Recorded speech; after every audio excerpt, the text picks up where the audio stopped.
Okay, good afternoon, everyone, and welcome to June's planning meeting. We have an interesting agenda that seems to be full of more new business than public hearings, which is unusual for a planning meeting, but here we are, yes. So it is moved by Councillor Karen, second by Councillor Hunter. Be it resolved that the council agenda as presented on June 24th, 2025 be approved as circulated. Please vote.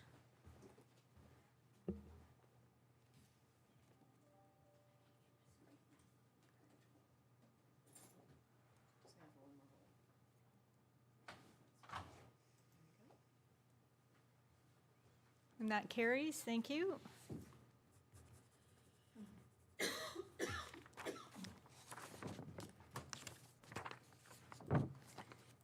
Council, go over to Councillor Robinson for the, oh, I thought that was next. Sorry, I don't have it in front of me. Okay, so disclosure of the pecuniary interest. Council?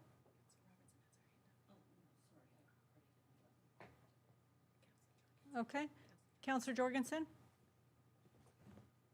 Thank you, Your Worship. I'll be declaring on item number 4 under new business, the District of Muskoka official plan amendment regarding resorts.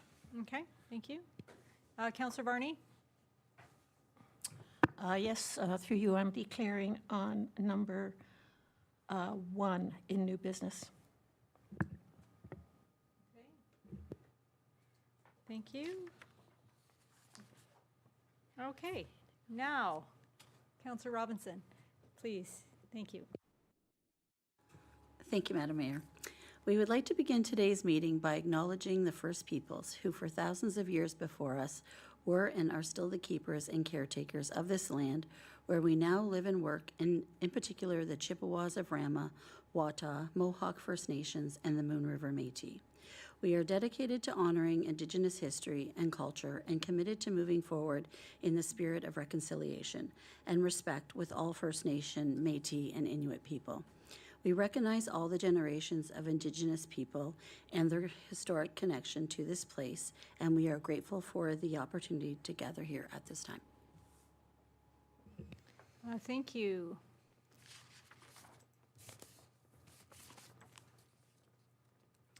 This afternoon, there are 2 public meetings scheduled for 2 zoning bylaw amendments. Application number ZA08-2024 for Schenker and application number ZA14-2025 for Cordner. The Planning Act requires that a public meeting be held before council decides to pass a zoning bylaw amendment. The public meeting serves 2 purposes. First, to present to council and the public the details and background to the proposal, and second, to receive comments from the public and agencies before a council decision is made. I will briefly summarize the procedure to be utilized for the public meeting. The Manager of Planning Services, Adam Ager, will advise council as to when, how, and to whom notice of the public meeting was circulated. Staff will then advise of the purpose and effect of the proposed zoning amendment and provide any additional information that is relevant to the application. Staff will further summarize any correspondence on file. From there, the applicant will be requested to make a presentation, followed by questions or presentations from the public, either in favor or against the proposal. Council will then have the opportunity to question the applicant, staff, or anyone giving presentations. The proposed zoning bylaw amendment will then be considered by council later this afternoon. If anyone from the public in the council chamber would like to request notification of the decision of any application, please complete the form provided on the table at the back. I will now ask the Manager of Planning Services to advise how, when, and to whom notice of the public meetings were circulated. Mr. Ager? Notice of the public meetings concerning the proposed zoning bylaw amendments were sent by first-class mail to the respective owners and assessed persons within 120 meters of the properties, subject to the proposed bylaw, and emailed to applicable agencies. Included within the notices was an explanation of the purpose and effect of the proposal, a site plan, and a key map showing the location of the property in accordance with the requirements of the Planning Act, RSO 1990, Chapter P13.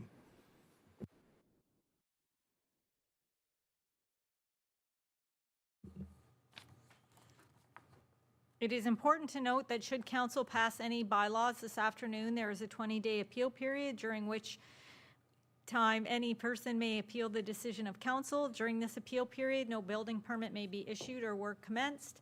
Also, in the event there is an appeal, and in order to be kept advised of a possible Ontario Land Tribunal hearing, members of the public must request and be sent a copy of council's decision on the application. I now declare this portion of the meeting to be a public meeting to deal with application number ZA08-2024 for Shanker. I will now ask the Manager of Planning Services to please summarize the purpose and effect of the proposed bylaw and provide any additional information and correspondence relevant to the application. Mr. Egger? Thank you, Your Worship. The subject property is located on Muldrew Lake and is accessed from North Muldrew Lake Road. The property is designated waterfront area in the official plan and is presently zoned residential waterfront RW-6C. Existing structures on the property include a dwelling, which is proposed to be converted to a sleeping cabin in this application, attached decks, a shed, which is to be removed in the location of the proposed new dwelling, another shed, and docks. As the existing dwelling was constructed prior to the zoning bylaw requirements, it does not meet the current bylaw setbacks from the side lot line or from the water. So again, as previously mentioned, the application was submitted in order to permit an existing dwelling to be converted to a sleeping cabin in conjunction with the construction of a new dwelling that complies with all provisions of the zoning bylaw. So the existing dwelling is here on screen. You can see it's quite close to the water and also quite close to the side lot line. And the proposed new dwelling is now set back here at 30 meters. The zoning amendment is required to permit the sleeping cabin in its current location in the following facets: to be located within the shoreline development area, to be set back a minimum of 7.5 meters from the water, being Muldrew Lake, to be set back a minimum of 2.5 meters from the southern lot line, to have a maximum floor area of 53.5 square meters, and to have a maximum height of 5 meters. With an existing attached deck to be 0.7 meters from the southern lot line, and lastly, a proposed attached deck to be set back at 1 meters from the southern lot line, though as detailed in the staff report, staff would recommend that that setback be increased to 3 meters. Further to that, as detailed in the staff report, originally the applicants were proposing to use the existing dwelling footprint and rebuild with a significant expansion in the same location as the existing dwelling. The zoning bylaw would allow for a dwelling to be rebuilt in that location with a partial increase in height, entirely located 2.5 meters from the southern lot line based on the existing setbacks. However, after 2 years of working with the applicant, planning staff are now satisfied that the proposal to convert the existing dwelling into a sleeping cabin and build a new dwelling that complies with the zoning is most appropriate redevelopment option for the property. The existing disturbed area will be unchanged and the existing building will be repurposed. Also in support of the application, a water quality impact assessment did indicate that a much larger dwelling could be built closer to the water, and planning staff are satisfied that the actual conversion of the existing dwelling and having the larger proposed new dwelling be set back to comply with all provisions of the zoning bylaw is most appropriate. However, with that said, as noted, planning staff would recommend that the new sleeping cabin that was formerly the former dwelling be proposed where they were recommending a 1 meter side lot line setback for the deck be increased to 3 meter setbacks in order to assist with potential mitigating impacts of privacy to the neighbor to the south.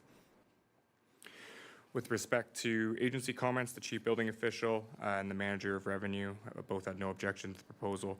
Fire and emergency services, no objections, subject to compliance with Ontario Building and Fire Code requirements. The Muldrew Lake Cottagers Association also provided a letter of no objection. In addition, a letter of objection was received from the abutting property owner with concerns about two things. One, that the proposal would permit 2 sleeping cabins to be on the property, and that and then concerns about the side yard setback, stating the existing building could be moved. So with respect to those comments, as previously noted, the applicants are removing One of the structures there will only be one sleeping cabin permitted as a result of the application that's before council today. So the concerns over 2 sleeping cabins is not one. And in addition to that, staff's recommended 3-meter setback for the deck for privacy concerns feels most appropriate and indicative of what's on site. And this is just showing the existing height of the dwelling, and there is a significant grade change that you'll see here in the photos. So then, this is the existing dwelling, which is proposed to be converted into a sleeping cabin. You can see Muldew Lake off to your left-hand side. This is just a picture then showing the height of that structure. This is then the side of the dwelling on the southern lot line, and it's worth mentioning that that existing deck setback is currently at 0.57 meters from the side lot line to the south, which is where the letter was received from. Then, standing in that vantage point and looking towards neighboring property, you can see there is dense vegetation, although you can see the neighbor's dwelling through the tree line. Then this is the location of the proposed deck that's to be expanded. It's only going to be located within the disturbed area. The applicants did indicate that no trees would be removed, so the deck would come out a little bit farther, but is not going to extend past this area, maintaining that visual buffer. I would also just draw your attention to this area right here on screen.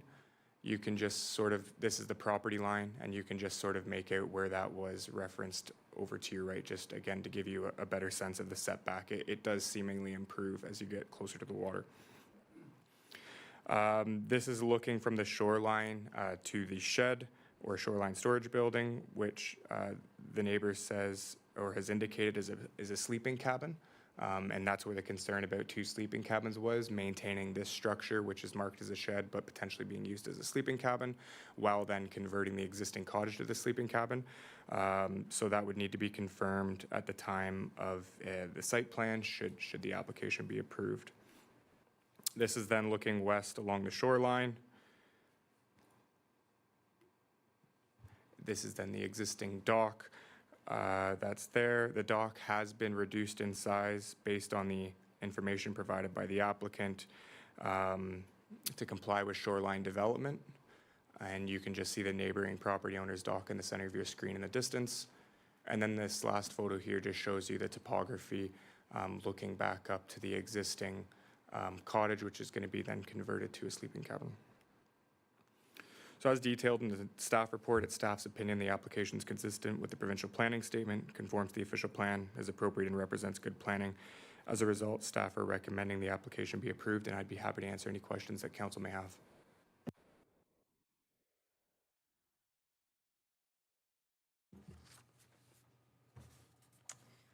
I will now ask for comments by the applicant or their agent if they're attending in person. Okay, give your name and full mailing address. Is that on now? It when it's is, read? yes. Yep, go ahead. Rick McCann, 1038 Cowbell Lane, Severn Bridge, P0E1 Norman 0. I'm the agent for the Shankers. Aside from the application to permit the old cottage to be downgraded to a bunkie, the Shankers would like you to also consider reducing the recommended side yard setback for the deck extension to 1.2 meters from the proposed 3 meters. Adam and Angela have worked with the Shankers over the last 2 years, as you've heard, to refine the plans for redeveloping this property. And as a right, they could have added a larger addition to the rear of the existing old cottage and remain 2.5 meters from the side lot line. Instead, they've agreed to convert the old cottage to a bunkie and build their new cottage 30 meters from the water while meeting all the setbacks, again, as Adam has indicated. If they weren't applying to downgrade the cottage to a bunkie, the deck extension, were they to go ahead with that, 1.2 meters from the side lot line, I believe would be allowed as a right. This question did not come up until we received a letter of objection from the neighbor asking that the whole cottage be lifted up and removed 6 meters from the property line. we feel that increasing the side yard setback from 1.2 meters to 3 meters for the deck will not increase the neighbor's privacy, as the existing tree cover already does this.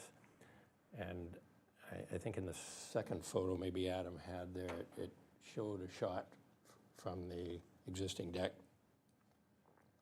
over towards the neighbors, so you get a feeling. Yeah, there. Is that the one I provided for you? Yeah, okay. That gives you a feeling for privacy, and if we were to put the new deck out where that stone is or concrete is there, as it comes out on a curve, I think you'll see that it doesn't adversely affect the privacy for the neighbor. We hope that once you understood the circumstances of this situation, excuse me, you would consider granting the deck extension with a setback of 1.2 meters from the side lot line instead of the 3 meters. Thank you.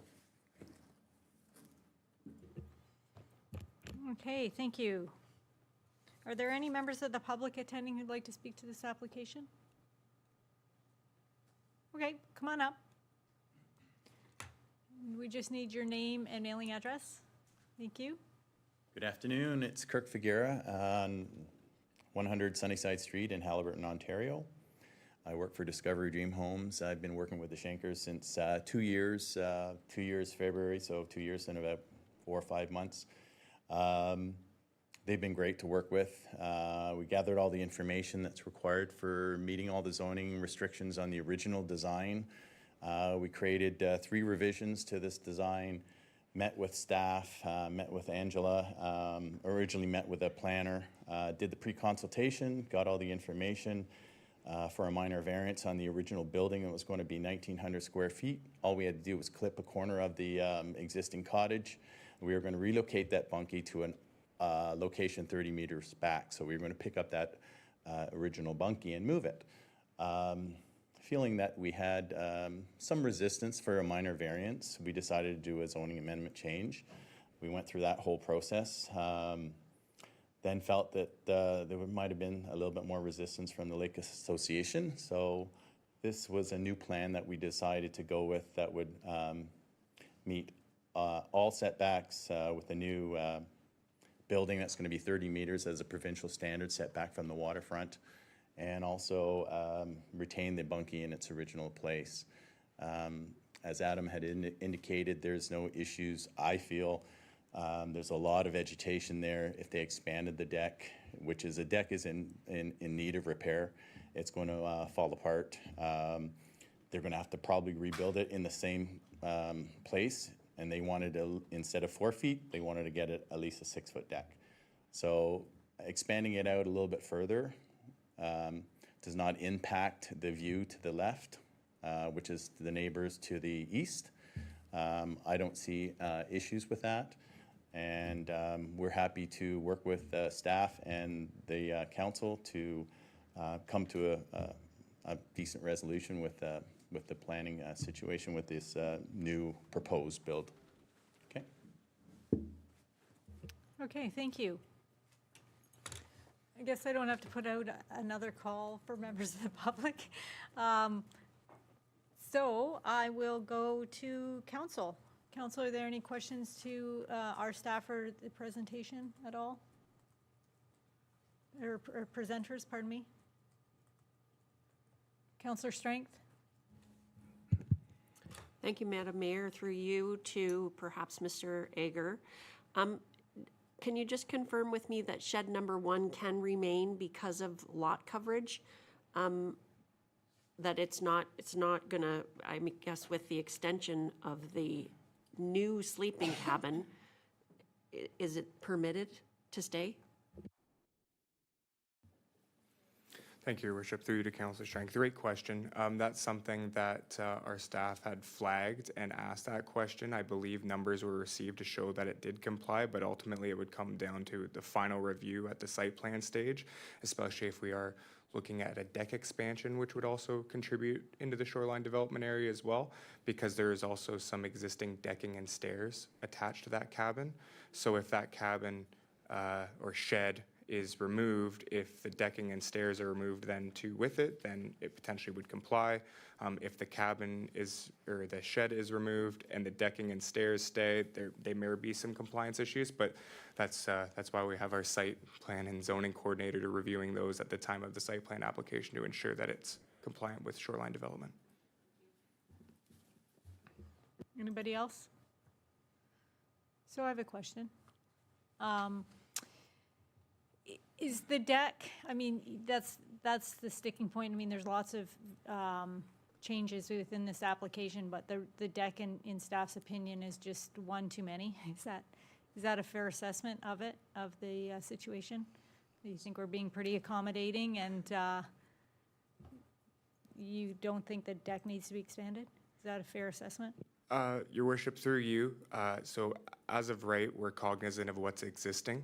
However, it exists as a dwelling, so when they're going through the change of use process, the legal non-complying status of all those setbacks needs to be recognized, and that's why the zoning bylaw that's presented before council is structured, that it recognizes an existing deck to be set back at 0.7 meters. However, it's recommending that the proposed deck, or the area where the deck's being expanded, provide a little bit more relief and not maintain that. So it's not suggesting that what's there can't stay, but anything that's being built new needs to be a little bit more inward from the side lot line and not just keeping the same line.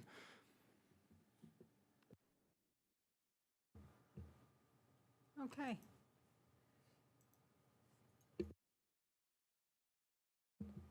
Councillor Johnston? Thank you, Your Worship, to you. Mr. Egger, the reduction that they're looking for, you've changed it from 1 to a minimum of 3 to mitigate potential privacy concerns. I'm not sure that 2 meters makes much difference on privacy concerns, but that's a subjective opinion. Did you discuss the possibility of the setback with the neighbor that was concerned about privacy? Thank you. Your worship, through you to Councillor Johnson, typically when we receive those comments, we take them, we put them in the staff report and also let them know they're circulated for council's information, so you all receive those comments as well.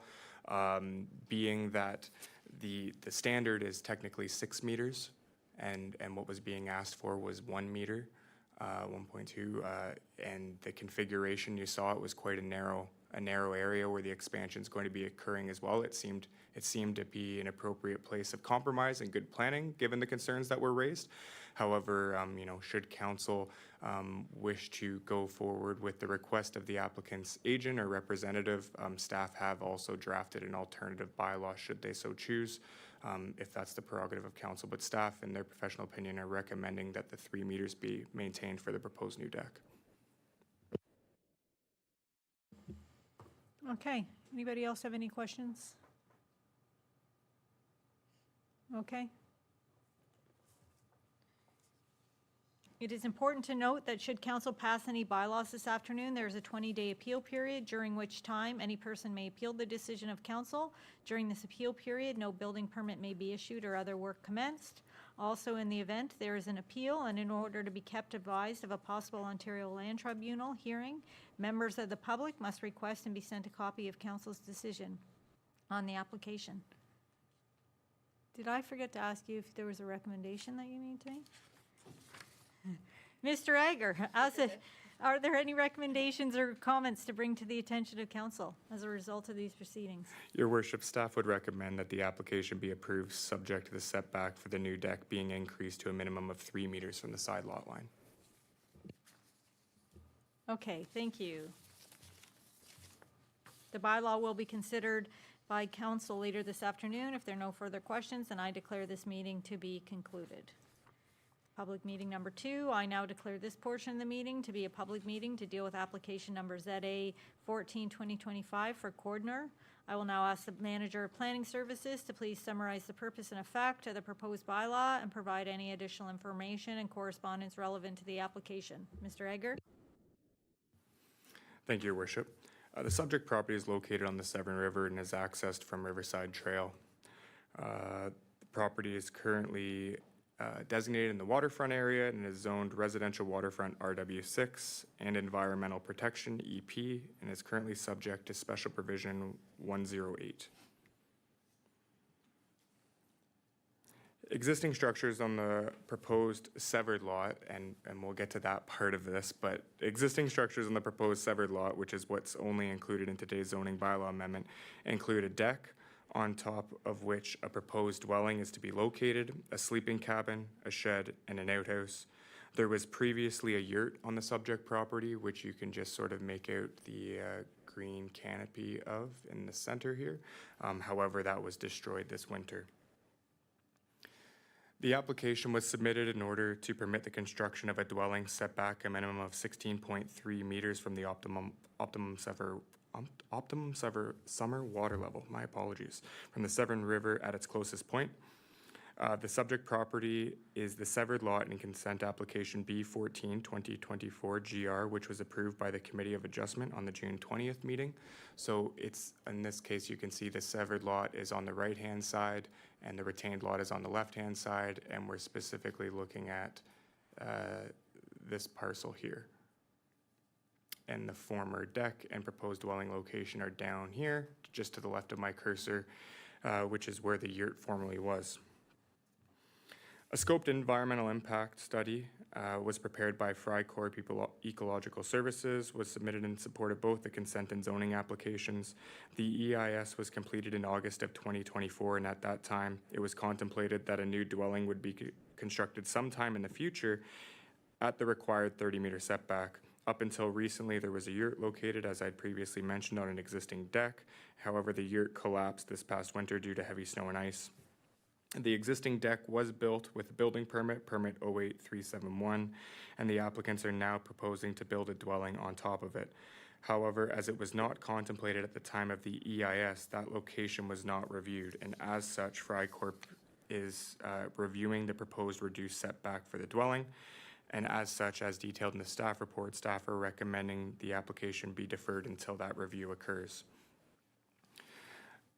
The proposed amending zoning bylaw would have the effect, as mentioned, of permitting a dwelling to be constructed on that existing deck at the 16.3 meter setback. And further, through special provision 1343, which would permit that, it would also carry forward the existing special provision 108. And for council's information, that special provision prohibits a boathouse on the property. With respect to agency comments, the Deputy Treasurer, no objections, and the District of Muskoka, no objection to the consent application, but at the time did recommend denial of the zoning amendment due to not meeting the 30-meter setback recommended in the EIS. And that's really now why staff are recommending a deferral, and staff have consulted with the District of Muskoka as well as the applicant's agent as well on that approach. It's also our understanding that that work is being done imminently and potentially already completed now, but unfortunately not able to be brought forward to you today. So it would be deferred to a future meeting depending on the findings of that work. In addition to that, 3 letters of support have been received from neighboring property owners. Moving on to site photos. This is the back of the yurt that collapsed in the winter. The existing deck that the proposed dwelling is located on is shown on screen as well. Staff did have the benefit of visiting the property a number of times, given how long the application has been worked on with staff. So council does have the benefit of seeing what was there previously as well. Now, present day, again, this is just a deck where the dwelling is proposed, and again, you can see the mature vegetation beyond it towards the Severn River. This is the shed behind the proposed dwelling looking from the deck. For your reference, the septic system will be located beyond the driveway and the green bin just up the hill.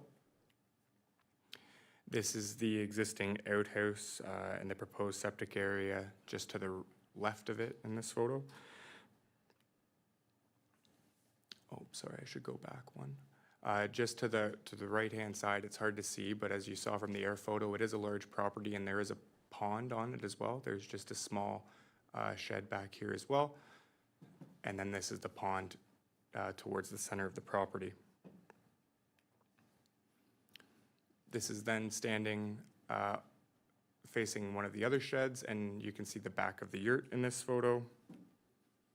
Now moving from the deck, there's going to be 3 photos in sequence here, again, just to show you from a visual impact perspective on what the official plan contemplates, the view out to the Severn River from the location of the dwelling. So 1, 2, and wait for it, 3. Perfect. So as previously mentioned, it's staff's opinion that deferral of the application is appropriate in order to confirm conformity with the official plan. As a result, staff would recommend the application be deferred, and I would be happy to answer any questions that council may have.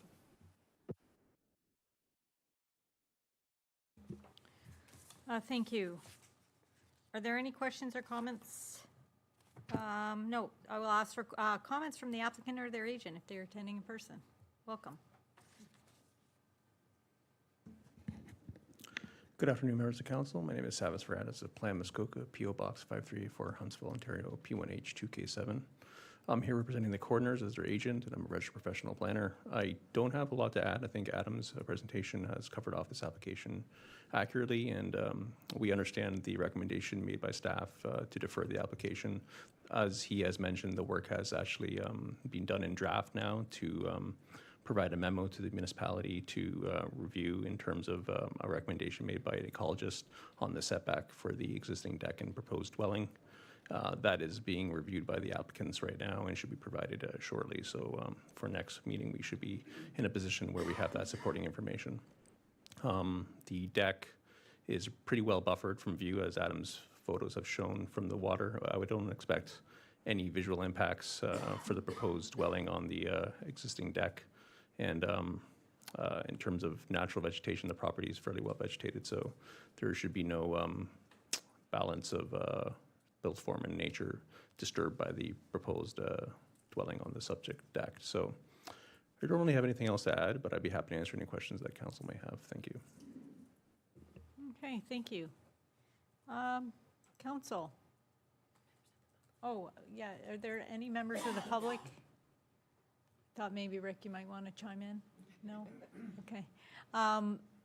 We will move along to council. Council, are there any questions? Councillor Jorgensen?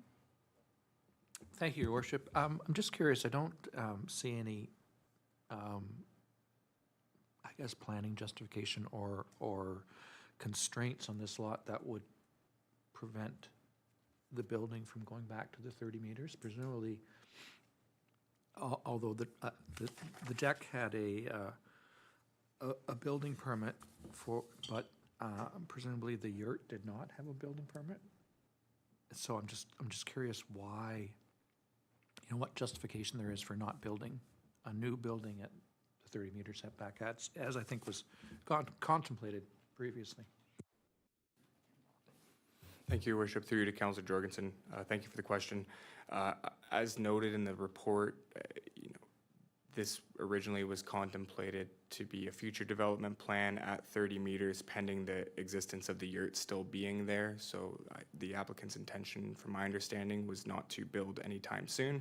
But given the recent storm, now have decided to go forward with already developing in what's a previously disturbed area and well screened from the water. However, the applicant's agent is probably able to shed some more light on the rationale behind that, or perhaps the applicant as well.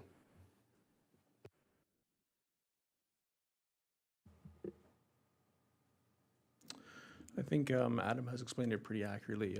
Their proposal was originally to build a new dwelling at 30 meters back and retain the yurt as part of the proposal, but due to the yurt collapsing and the proposal to replace it, this application has come to light. So moving it back, the area behind the proposed dwelling at this point in time is pretty well vegetated, and it's got the septic system back there as well too. So it would require a removal and replacement of the septic system to accommodate a new dwelling, and obviously more disturbance to the site than just building on an existing deck. So given the size of the dwelling too, it's a fairly modest size, more like a cabin.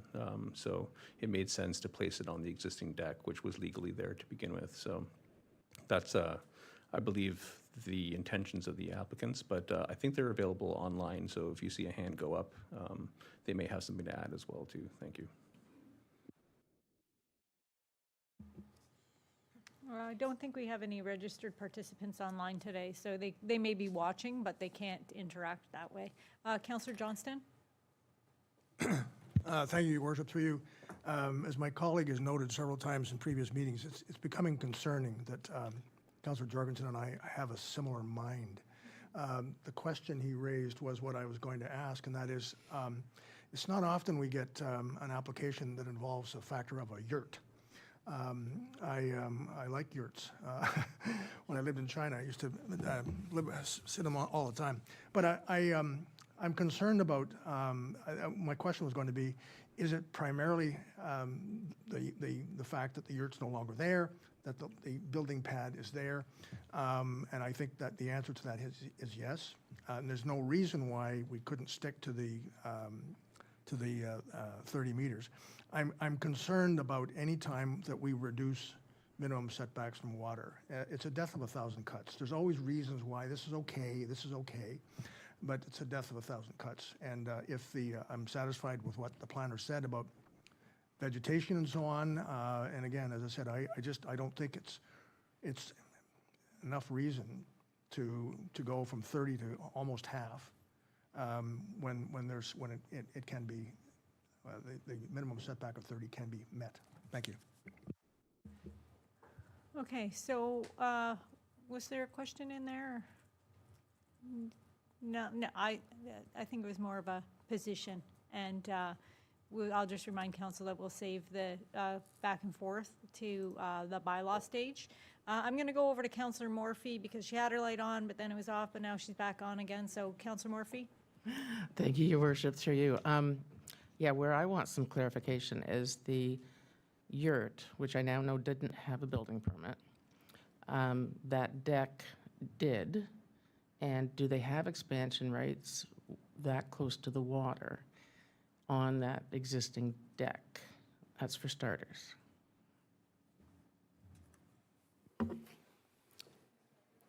Thank you, Your Worship. Through you to Councillor Morphy. That's actually a rather interesting question, given the fact that now there's no primary dwelling on the property. So really, accessory structures technically wouldn't be permitted right now. However, I think we're all awaiting the findings of the Fry Corp updated EIS to really get a better understanding of if it's appropriate for a new dwelling to be located at that setback, and then get a better understanding of if those policy sets and tests can be met for developing in that location, or if it does need to go back to 30 meters. But in answer to your question, correct, the yurt did not have a permit. We've had a number of conversations with our chief building official about yurts and canopy type structures. They do have to be designed and engineered to handle a snow load for obviously a good reason, given the existing situation that's unfortunately happened on this property. Subsequent. Second question would be, oh goodness, it just escaped out of my mind. One sec. Right, there's no plans. Like, it's pretty hard to, I know you're recommending deferral, but it's pretty hard to prove anything when we don't have any idea what they want to build on this existing deck. Is there any insight there, or is it just missing?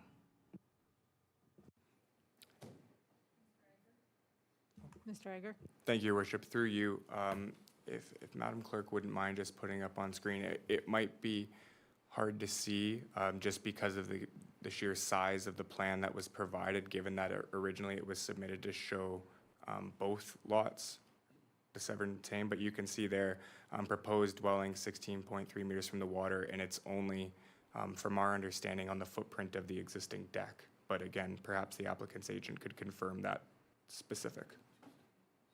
Right.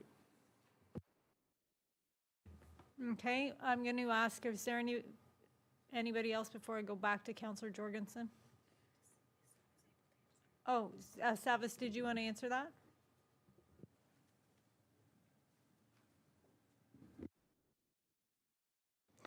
Through you, Madam Mayor. I don't have the exact size of it, but I do recall it being fairly close to the size of a sleeping cabin. And we're probably a little bit over, maybe around 600 or 650 square feet in terms of footprint area. Like Adam has mentioned, it fits completely within the deck that's there now, so it's comparable in size to what the yurt was there before. I know there's no existing development rights because the yurt was not, legal, but it is comparable in size. I think, being that we're having a deferral here today, and if council is happy to defer, I can provide more detail to that for the next meeting coming up in terms of building elevations, perhaps. I think it's a prefab structure that they're building, so there should be some drawings somewhere where we can pull up and provide them to council for review. Okay, Councillor Jorgensen? Thank you, Your Worship. I just want clarification on, I think Mr. Veratis said that one of the hindrances to going farther back was the septic system, but I only see an outhouse shown on the site plan that's been submitted, and so that doesn't seem to be a constraint to me. But in addition to Mr. Veratis, of course, said removal of some more vegetation as a constraint, but I'm also wondering, for a new structure, would a functioning septic system be required? Or what are we looking at for that potentially?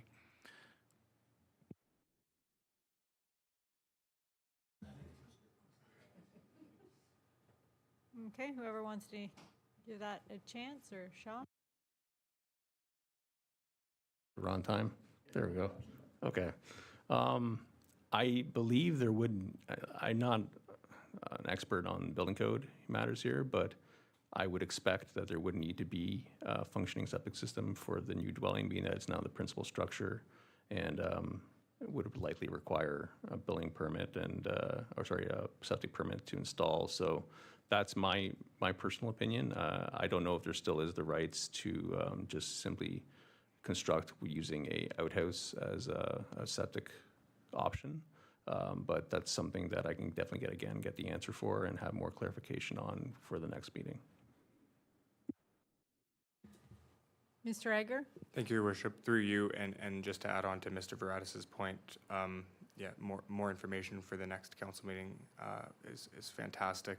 It's staff's understanding the applicants are proposing a new septic system to be constructed in just to the right-hand side of where that current outhouse is. So conceivably in the location 30 meters back where you're seeing the outhouse is where they're planning their septic system to be located. So that would be their constraint based on our understanding of their building plans.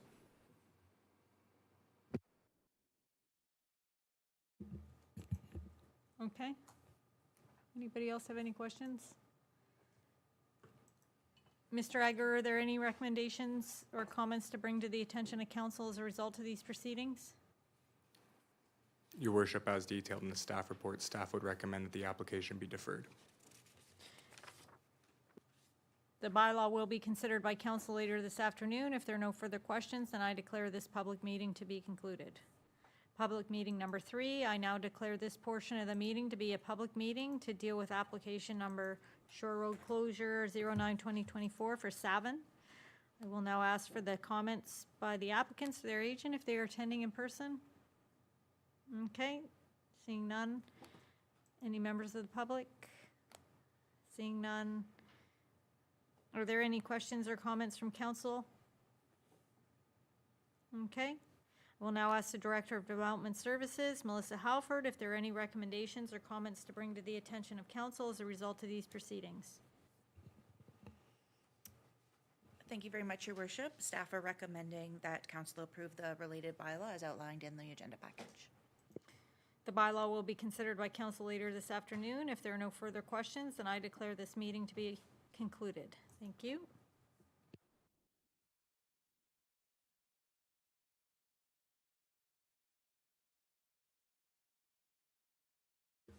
Okay, so we're getting a little taste of everything today. We do have a deputation. I believe he's joining us online.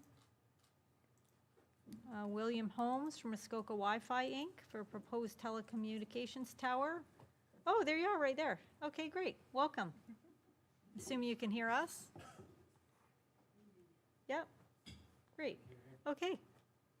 I'm not sure we can hear you. No.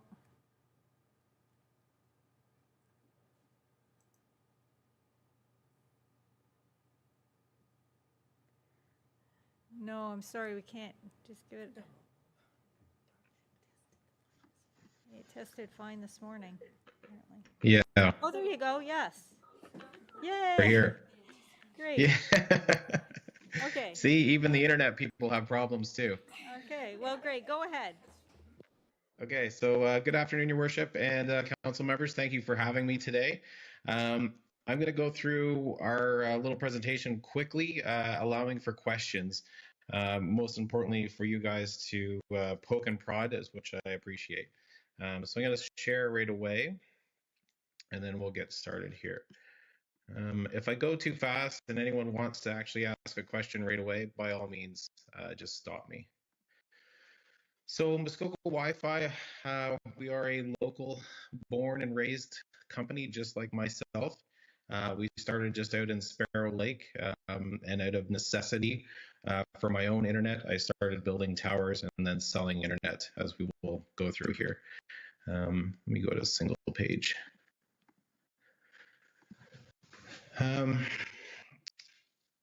So we really do kind of, I would say, do our best to get to all the areas that the other providers haven't done. We stay within the back corners and the back roads of Muskoka, and we're going to continue to do that, and we do so with our wireless towers. We come to you today because we are proposing to replace one of our 120-foot telecommunication towers that is currently located at 2055 Highway 11 South. The reason why we need to replace this is that the land has now been purchased by a new individual, as the previous landowner did pass away, and they're looking for, I would say, an unreasonable compensation for a small company like Muskoka Wi-Fi, and it's not unjustified because the larger telcos do compensate very well, I will say, much more than we do. So on to the next one. The location that we're proposing to move from, like I said, was 2055 Highway 11 South. Thankfully, one of my business partners, Tom Jarvis, owns 1018 Beaver Ridge Road as a location that's just behind the old Muskoka store, basically next to Beaver Ridge Estates, and or Sador Road for the local people that know where that is. We are 125 meters from Highway 11. The proposed tower is only 45 meters, so just common sense, if the tower was to fall over, it's not going to fall on the road. And in addition to that, we are 239 meters from any actual residence, so really no concern from anyone's point of view, especially during our consultation, of any visual effects or any safety issues that way. So again, the proposed tower is replacing a 120-foot tower that we have on the Highway 11. And again, it will be going hopefully at the Beaver Ridge property. The site we've selected is probably the best one we could do. One, again, the property is owned by one of our business owners as well. So the cost to do so is much less. But more importantly, we are able to use a piece of granite, so the natural part of Muskoka to anchor the tower to, which again is better for us because we're able to use a higher piece of land at a lower cost where we don't require a foundation. And when it does come time, because let's be honest, all of these things do eventually wear out, to decommission or to take the tower down, all the lasting effects is the 1-inch bolts in the rock, which aesthetically would be very minimal, which we do prefer. And more importantly, there is an existing little building there where the equipment and batteries can already be held. So extremely low packet into the environment.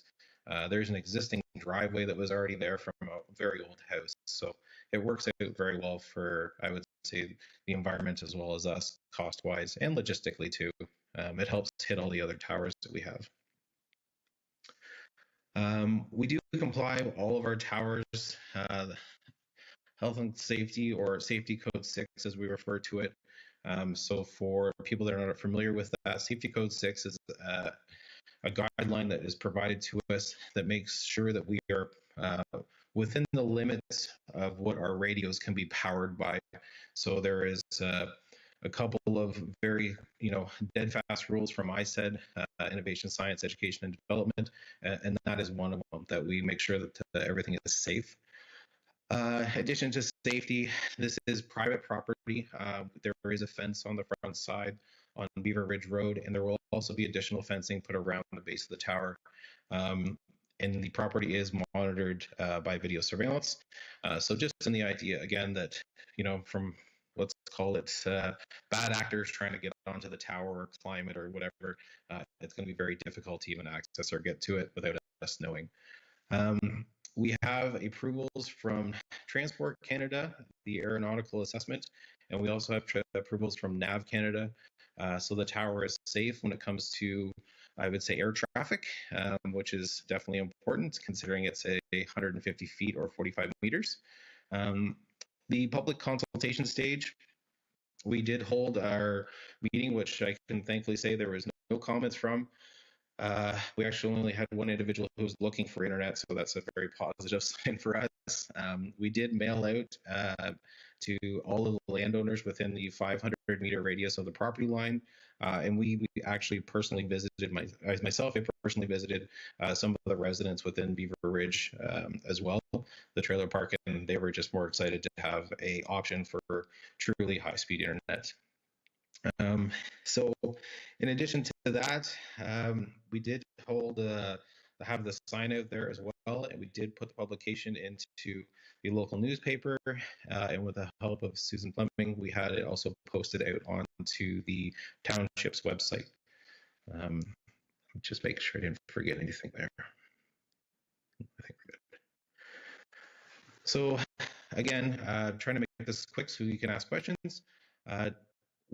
What we're asking for today is a letter of concurrence from the town of Gravenhurst. Really important for us, and I can't stress this enough.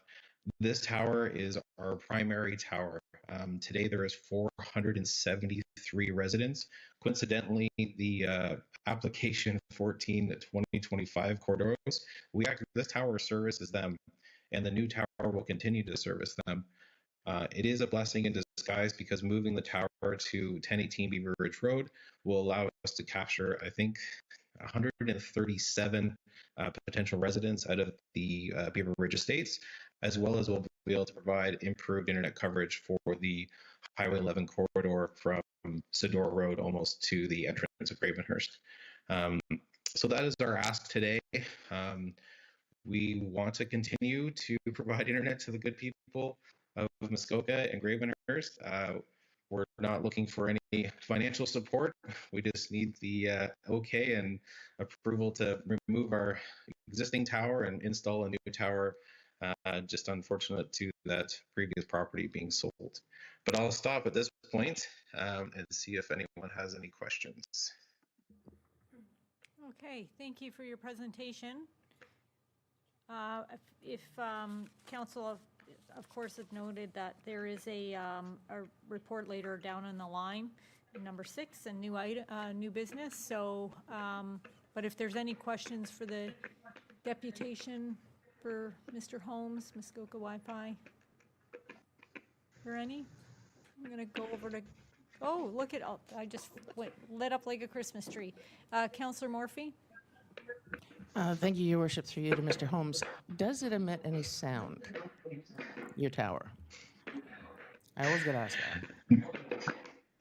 No, it's funny you ask about sound. We've actually been approached by other tower partners of ours if we can put Christmas lights on them. And so, no, thankfully, this tower is located in a great location that it doesn't require any flashing lights.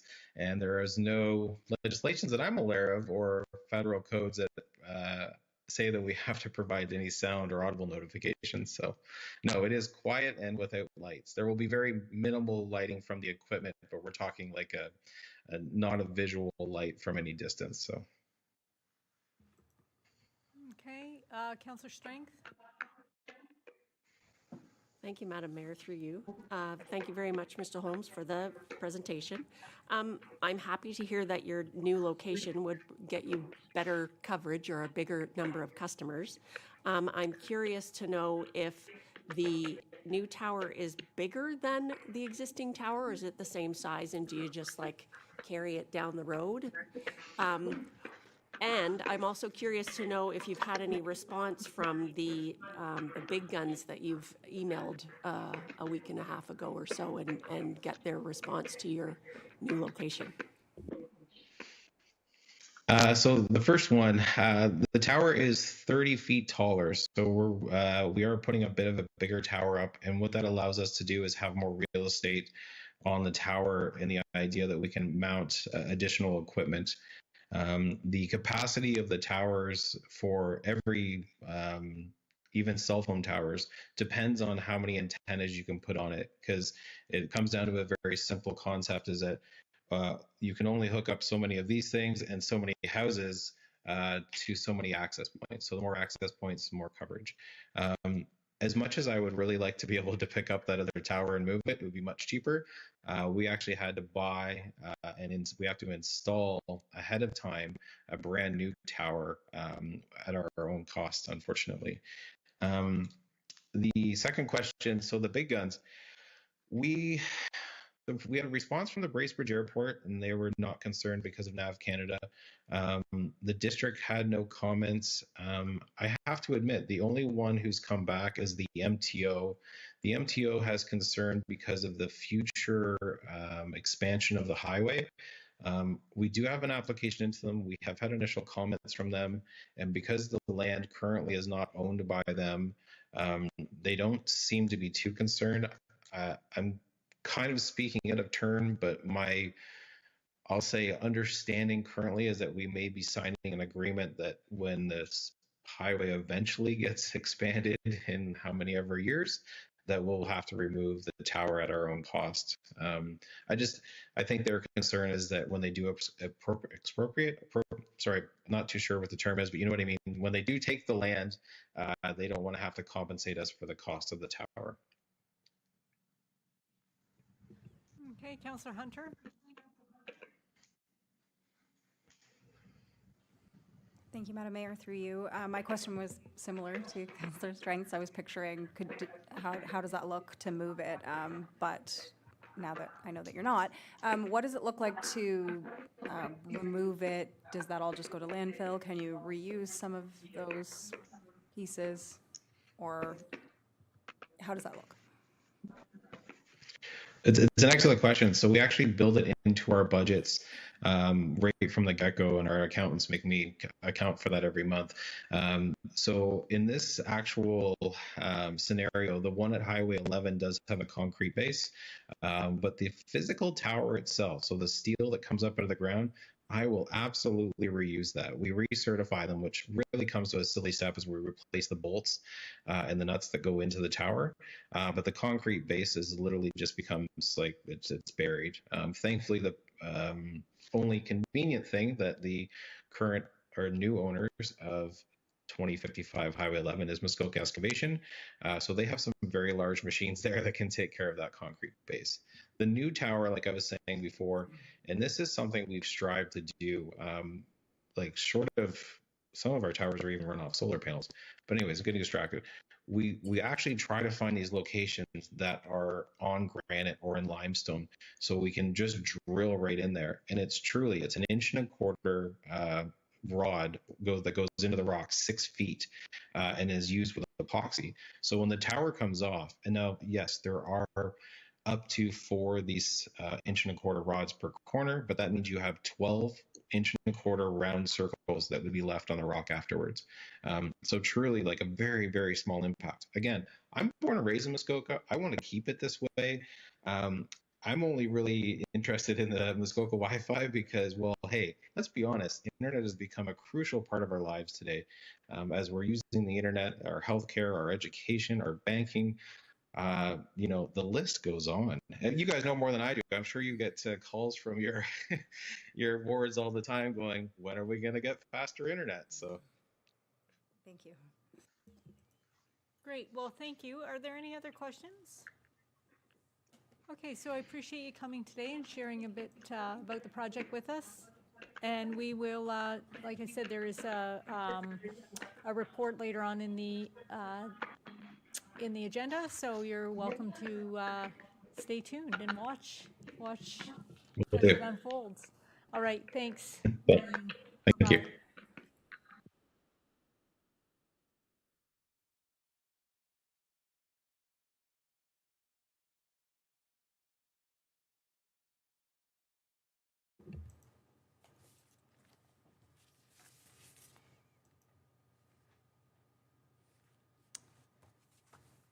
So, may I borrow your paper agenda? I always say I don't need a paper agenda, but I'm always stealing the clerk, so I appreciate that. Thank you. Next we have minor amendment resolutions, and then we have unfinished business, and then we'll be moving to new business. And so before we go there, I want to remind council that the items before us are site-specific exemptions, much like a zoning bylaw amendment application. I plan on keeping the discussion on the applications before us. Council approved the sign bylaw and the sign exemption process. As has been previously noted, there are procedures to bring back sections of the sign bylaw before council for discussion and/or amendment. If there's an appetite to do that at a later date, the clerk can advise you on how to proceed with that. So with that,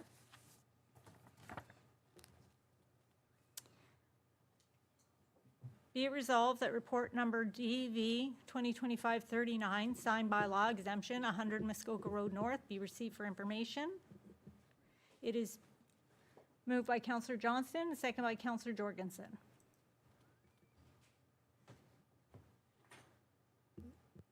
You're speaking to this? Yes, I am. Great. Okay, Director Halford. Thank you very much, Your Worship. So the application that's before you this afternoon is for 100 Muskoka Road North, known as Arts at the Albion. As you know, Council's approved sign bylaw has a blanket prohibition of flag signs across the municipality. And in this case, the applicants would like to install 3 flag signs on the outside of their building. As per the recently approved sign exemption process, the applicants have submitted an application for an exemption to be considered by council today. So I think it's pretty straightforward, so I'll leave it there, and I'm happy to answer any questions.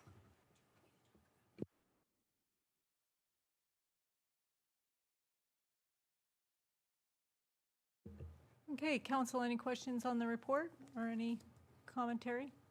Councillor Jorgensen?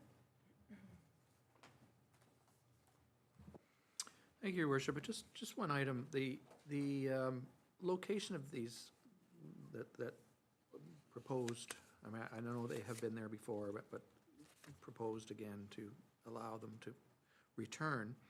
The location in the report says erected on municipal property. We are certain that that is the case, that it is on municipal property and not on the property belonging to the, I guess, the Albion, or the owners of the Albion?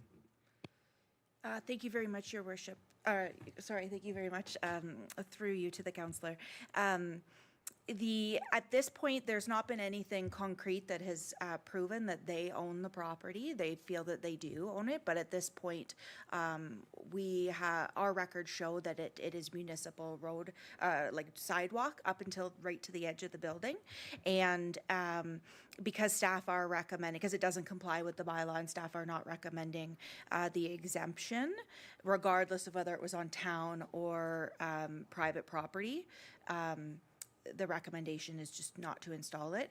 Should the council wish to consider the exemption, then we would recommend that be confirmed that it is on, that be part of the consideration, and that council be comfortable that it may not be on privately owned property. It may be on a municipal road. However, it is very close to the building, so it may not be of concern to council, but it is, we don't have anything like a survey at this point confirming that it is on private property.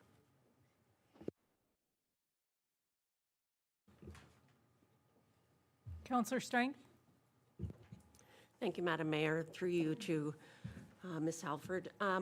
There's some notion, obviously, we've had several emails sent to us today and lots of communication over this exemption.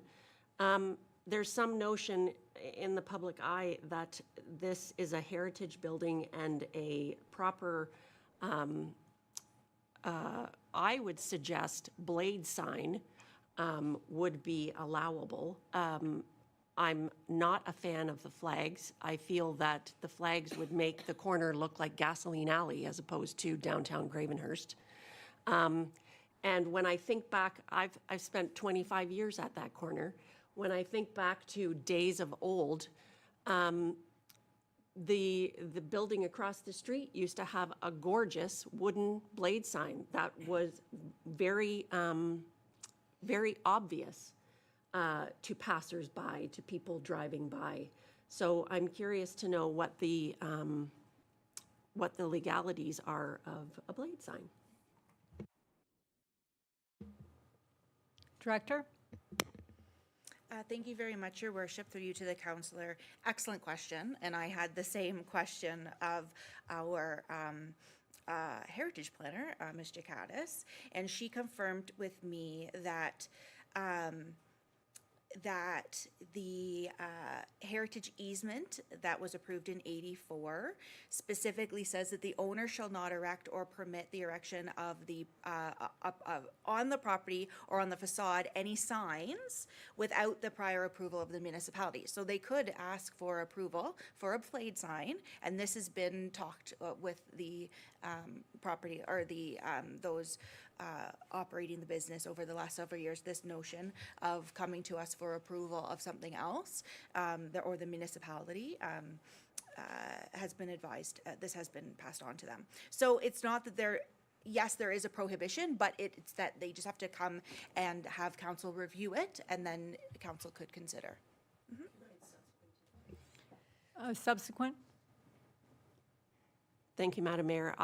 I am much more in support. I would suggest that a group full of artisans could create an outstanding blade sign to go and flag down potential customers for in support of their business. I would be much more willing to consider that than the flags. Councillor Hunter? Thank you, Madam Mayor, through you. Two things. One, I'm having a hard time remembering what the flags look like. Do we have a photo of what, because I think that does matter. So I'm trying to picture what it used to look like. I know in the last, when they came for deputation, I had asked, does it have to be the 3? Could it just be 1 or 2? And they're hoping for the 3. Lastly, I would be happy with an exemption if it had a date put on it until they could get a sign, something. To me, I think that is a good compromise that, you know, putting the exemption in and saying, yes, we want the flags forever. I don't agree with that, but saying, you know, for this summer or whatever that end date looks like, yes, put the flags up with the intent to put up a more proper sign. So those are just my comments. Councillor Cairns? Thank you, Your Worship, and through you. So I just wondered, I know that those, and I'm going to call them more so like a banner, but I know that a banner has a start and an end. But so how many years have those signs been in place from, you know, that they've been there and until now, until we've started to go around and really implement, I mean, since the sign bylaw has been in place, none of these things have happened before, and I'm just wondering, you know, why all of a sudden, and how many signs have been there in the past, and for how many years? I know it was 3 signs, and I'm guessing it was approximately maybe 7 or so more years, but just wanted clarification if anyone could clarify. Director? Thank you very much, Your Worship, through you to the councillor. I don't have that information. That would have been a good question to ask the deputant when they were here asking about it. I don't have that information. Our staff's role is there was an infraction of council's approved bylaw, and how long it's been there or not is the application that before you today is to allow it to go forward. So I don't have that information. Okay, I'm going to, there's lots of hands up. I am going to go to Councillor Morphy because they haven't had an opportunity, but there's re-speakers on the list. So Councillor Morphy? Thank you, Your Worship. I'll defer. I'm ready to present a motion, and I understand that needs to be done after the discussion. So if you can come back to me. Yeah, I think I'd like to have the discussion because once there's a motion on the table, we can't speak, we have to speak to that motion. So thank you for that. Councillor Strength? Thank you, Madam Mayor. I realize I'm stuck on my own thought.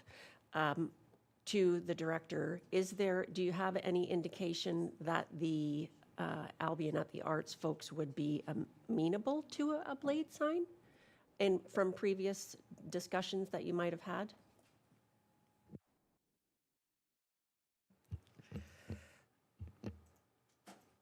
Oh, there we go. Thank you very much for the question. I don't have that information for you. However, the application that's before you today is for an exemption. That is the way forward that this group would like to move, is for the 3 flag signs. Okay, so the clerk politely reminded me we do have a motion on the table, and that is to receive the information. So anything would have to be a subsequent motion. Before we read this and have another motion on the table, if everyone else has spoken to what's put forward, I wouldn't mind having a 2 cents worth. Okay, but I'll allow Councillor Johnston to speak, please. Well, thank you so much, Your Worship. I'll be very brief. I'm in favor of this, but I would be willing to consider the clause that was added about a time to find some other arrangements. These are existing flags, but so I'd be in favor of that. But thank you, Your Worship. Okay, so I think what my if I were to have 2 cents, it would be that this is a heritage building. It's a beautiful building. If you've been to Collingwood or Godrich or Port Perry or any of these places, they have some pretty spectacular downtown areas.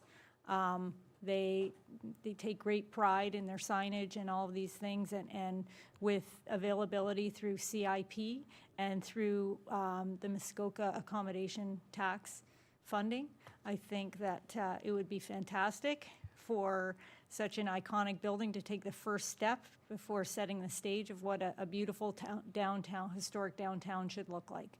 So in saying that, I think it would be a good step forward to say proceed this summer, because obviously it's too late to ask them to make any big changes with the blade signs. With the flag signs, and then set the stage of what we want this downtown to look like, and the Arts and the Albion, that group of people, I think, especially if they can get funding through one of our great applications, I think they're the perfect candidate to really set the tone for what the downtown looks like. So I just wanted to, before we put in another motion, or call a motion on this, say that to the group because I don't know what the new motion looks like. So anyway, I will go back around to Councillor Cairns, and then I'll ask for a question on the table. Thank you, Worship. And so I have a really hard time with this because I know our businesses are struggling. I know that the downtown is weaning. You know, it's getting pretty thin. Businesses, I had a business in town, and I had a sign out front of my store, and I had flags to say I was open. And, you know, I think that if I didn't have that, I probably would not have done such a great job in my business. So I'm saddened to see that we're even at this point, bringing this forward. I would like to set the stage to let everyone know that our downtown is open for business, and we need to provide the information of what is open. So if the Albion has signs that say, or banners that say, you know, what's inside, like arts or crafts or, you know, pictures, photos, whatever it might be, if I'm walking by a store and it doesn't really attract me to come in, or grab me by saying, you know, we're open and here's what you might see in my store, then I'm not going to go in there. I know that those signs have been there for at least 7 years, or banners, whatever we're calling them. They have been there for a long time. So I am totally in favor of saying Gravenhurst is open for business. Let's show what we have to sell. Let's make sure that we let everyone know that the downtown is open and we want to share the information. When I sat on council and this bylaw was brought forward years ago, I believe that I would never have voted in favor of saying that signs for open or closed. So it was a misinterpretation or my fault that I did not understand the bylaw well over. These signs have been there for 7 years at the Albion, I know. So I'm concerned that we want to let people know. We want to set the stage. We want to make sure that our town is beautiful. But I just think that these kind of signs are very important for our community, and to let people know that, yes, Gravenhurst downtown is open for business. So I will be not voting in favor of the denial. I'm voting in favor of moving these forward. Okay, so there is no motion on the table for denial. It's just to receive the information. Councillor Stein? Thank you, Madam Mayor. Can I just refresh everybody's memory that last week we heard from Kim Evans at Blooming Muskoka, and that staff has understood that we'd like a report back on, you know, downtown revitalization. We talked about that extensively last week.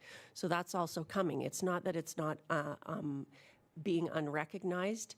I think we have to be patient and understand that these good folks need some time to do their work and have recognized that revitalization is important to our downtown core. Okay, so I'm going to call the question on receiving the report. So again, this is just to receive the report. If you wanted to, because we're not making an action, because we're not approving anything at this time. Yeah, approving the report, but there's no receiving the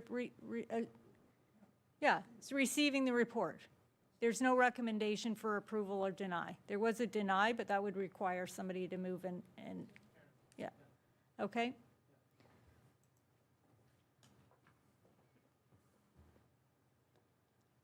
Point of order. Councillor Cairns? Could I please get clarification then, if we're voting in favor or just of receiving this, but the recommendation is to deny a staff's recommendation, please could I get explanation from the clerk? Thank you. Oh, Madam Clerk, please. Thank you. Happy to explain procedure to through the mayor to Councillor Cairns and the rest of council. The council isn't required to pass a motion to continue to enforce an existing policy or procedure. So the report gives you a recommendation from staff. Staff is recommending you not provide an exemption, but council doesn't need to vote on that specifically to maintain an exemption. So the first motion in front of you is a motion just to receive the report and the content. If a member wishes to table a second motion after, before we move on to the next item, a motion can be tabled to grant an exception to this particular application. So the first item you're receiving is just to receive the report and the information, because council isn't required to vote again to continue your existing policy. Hopefully that clarifies.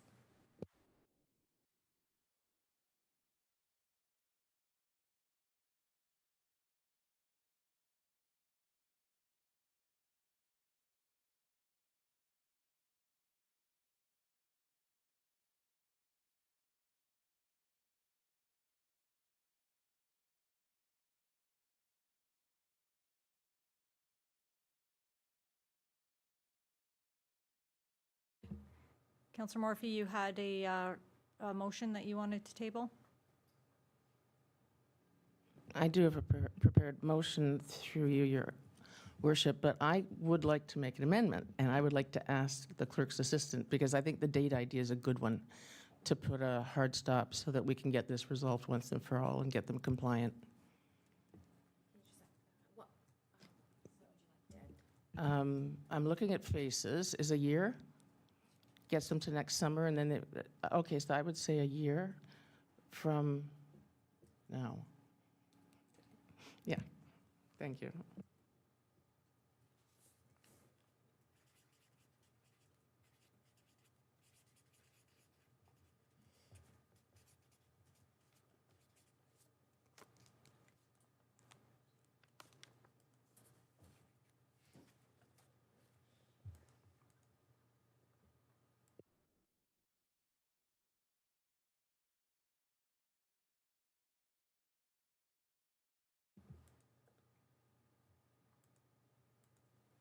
Okay, so we have something to go up on the, great.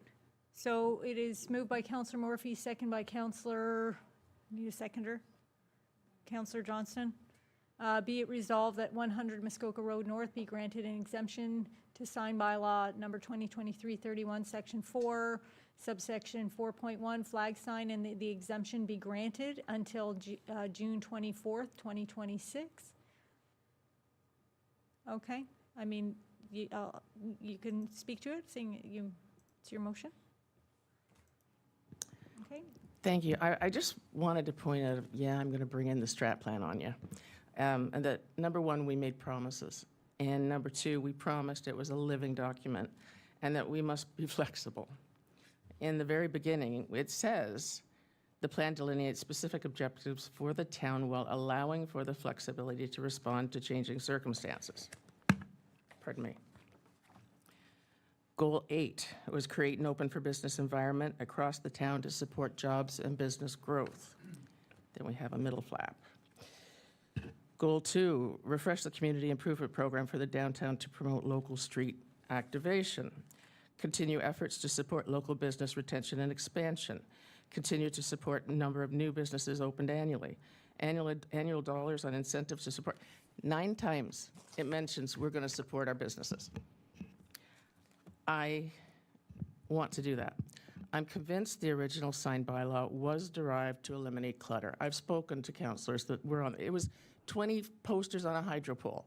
It wasn't attractive, and that's what this was meant to do, but the one-size-fits-all approach is upsetting our businesses when all they hope to do is succeed with their shops, employ our residents, and draw tourism to our town.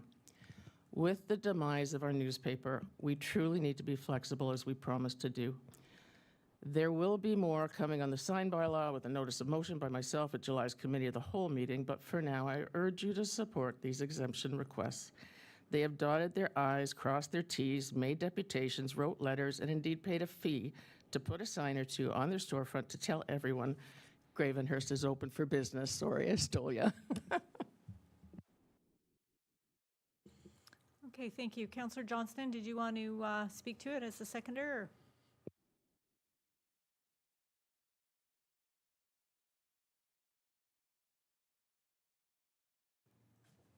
Thank you, Your Worship. I'll be very brief. No, I just want to reiterate that one of the things I like to see local government councils is that they make compromises that deal with the reality of an existing situation while trying to maintain the general principle of a policy. And that's what we've done here, because I want to just refer back to Councillor Strang's comment that we're looking to staff for a toolkit.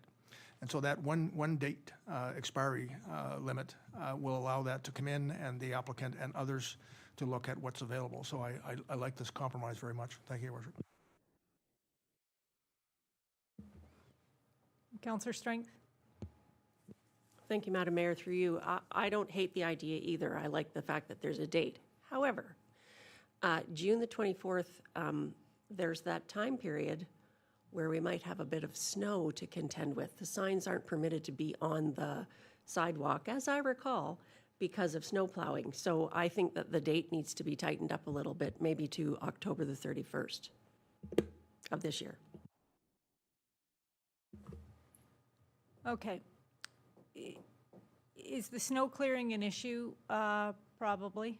Like, and yeah, I would imagine if they're on the sidewalk, the snow is an issue. So maybe would we consider November 31st or December? I mean, because we can't send the sidewalk plow down with those signs there, right?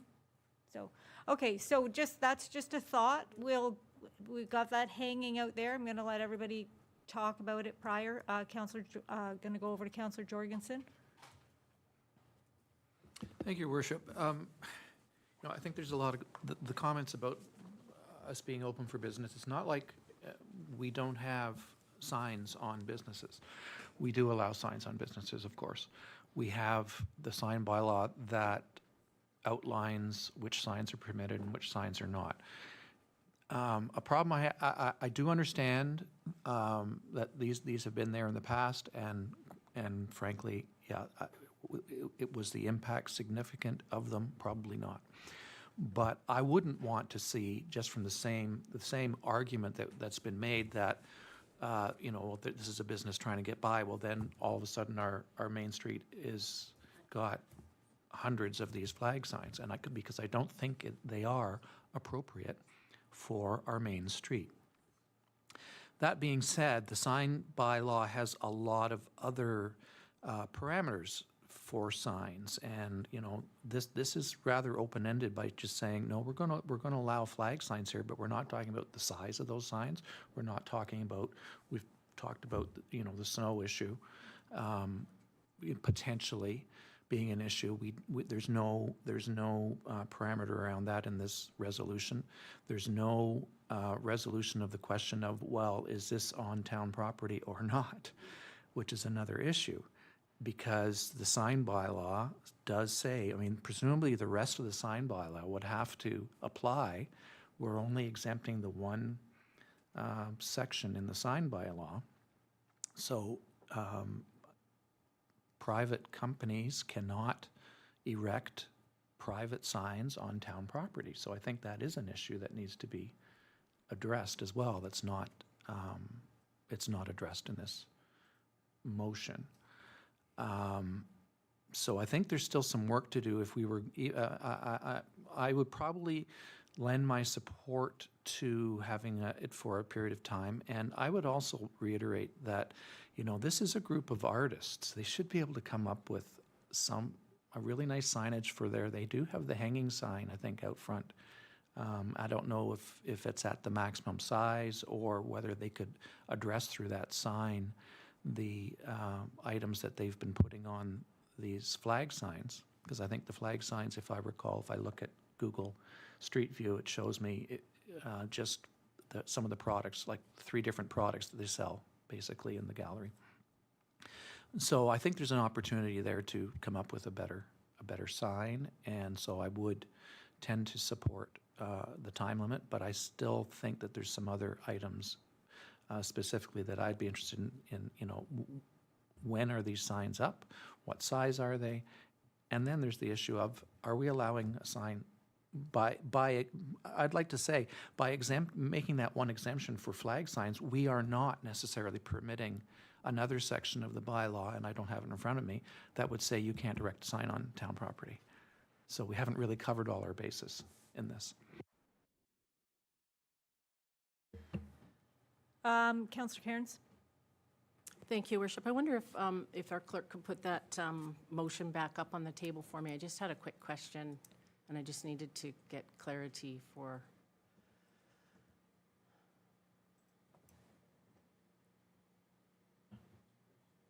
Okay, so, thank you, Madam Clerk. So we're only talking about this property right now. We're not talking about the whole town or exemption to the bylaw for anything else or any other business. This is the one that's before us today. We're talking about this one and this one only.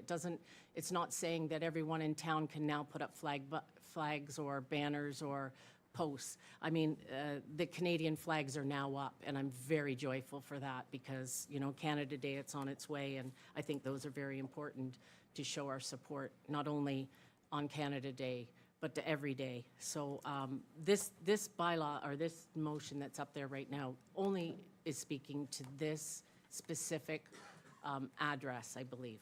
If I could get clarification on that, please? Yeah, that's why I clarified it at the beginning. We're not going to open up the sign bylaw here today. We're just talking about, just like a zoning amendment, this is site-specific, and the next one is site-specific as well.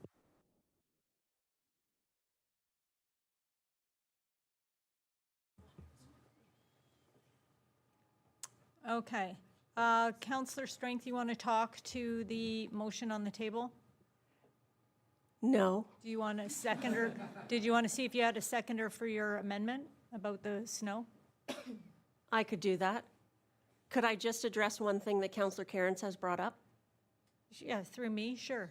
Through you? Yeah, sure. Of Please? course, Yes. Interesting fact about, thank you, Madam Mayor. Interesting fact about the flags, the Canada flags. There's so many of them. Will we see the flags from the Albion on the street? Probably not. Okay.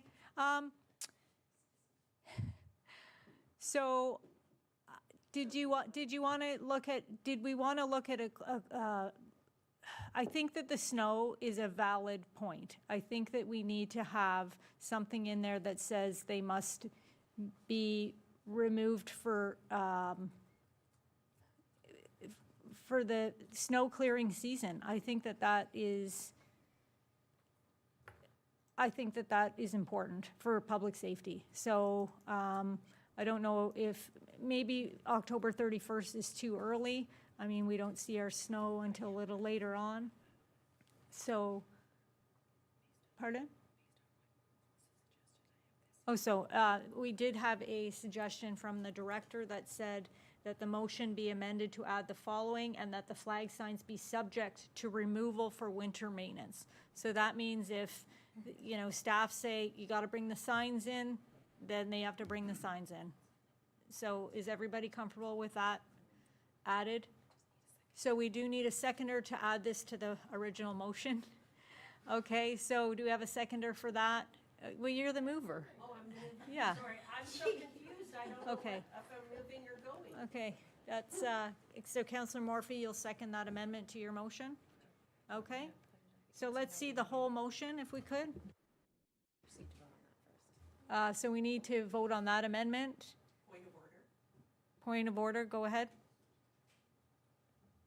How do we deal, thank you, Madam Mayor, how do we then deal with the unanswered questions going forward? The property, the size, all the other things applicable to this application? I do think we know exactly what the signs look like.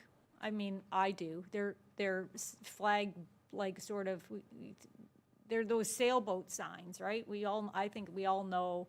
I mean, I respect that you think that we, like, that, I think we all have an idea of what they look like.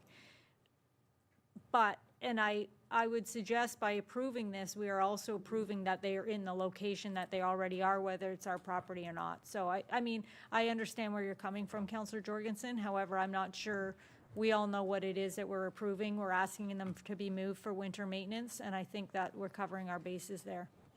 So I mean, that's my personal opinion. I know what they look like. I can imagine, I know exactly what it's gonna look like when those signs go back up. But I wanted to add one more thing, and I don't know if I'm allowed to from the chair, but I would suggest that they need to be kept in good repair. You know, if one gets a hole in it, or, you know, they have to be in good repair, because that's the problem with those types of signs, is that they look kind of shabby if they get a rip.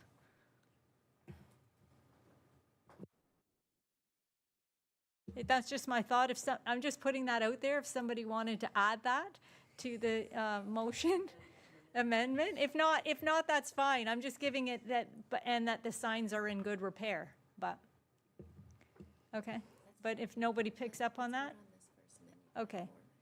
So, the clerk is reminding me, we have the amendment about the winter maintenance. And then if we want more, we can add more. But can we vote on the winter maintenance? Okay, so please vote.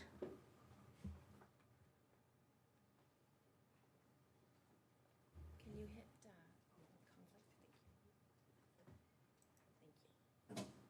Okay, and that carries, thank you.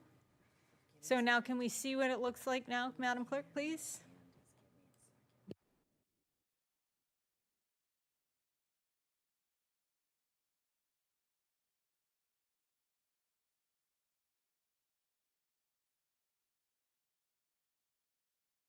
Okay, I'll just let everybody have a read. I just put my idea out there. I'm not too tied to it. If nobody wants to pick it up, nobody wants to pick up what I'm putting down, that's fine. Okay, so, Councillor Jorgensen? Thank you, Your Worship. You know, the other provisions of the sign bylaw would still apply, and I believe your condition of good repair is probably, again, I don't have the sign bylaw in front of me, but I think it's probably already covered in the sign bylaw. Anyway, I'm just going to say, in terms of my support for this resolution, I still don't like flag signs in this location. But given that the parameters we put in here, with the time limit and, you know, removal for winter maintenance, I will support it. But I think we need to be aware that when we are making exemptions to this bylaw, that the rest of the bylaw has to apply, and we have to deal with all the elements that are outlined in it when we're providing an exemption. So I think that's something that, but by doing it this way, we haven't, I still feel we haven't covered all the bases that we probably should. And there should be perhaps, if we were going to do this again, more detail in the motion brought forward. But I'll support this at this time because of the limited time. And as Your Worship has said, I think we have a pretty good understanding of which, you know, what they look like and what we're talking about, and the location, so. Okay. Councillor Morphy, you had your hand up, but it's down now? Okay. So if, I think if there's no further amendments, then I think I'll put the ask one more time, and I'll read the resolution. It's moved by Councillor Morphy, second by Councillor Johnston. Be it resolved that 100 Muskoka Road North be granted an exemption to sign bylaw number 2023-31, section 4, subject 4.1, flag sign, and that the exemption be granted until June 24th, 2026, and that the flag signs be subject to removal for winter maintenance. I'd like to add at staff's discretion. If staff said no, just leave it. If staff says, well, I just don't want to call, they made us take the signs down. Okay, that's fine. Okay. So, all right, I'll ask if there's anything new, Councillor Cairns? Thank you. I just wanted to clarify that you were concerned about the maintenance. It's under 17.0, maintenance of the sign. 17.1 and 17.2 does cover what you had asked. Great, thank you for that. So, Council, I'll call the question then.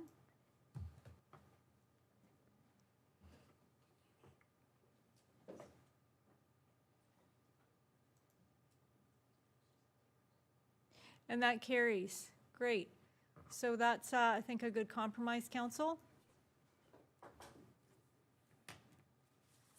And we've got another one. Great. So,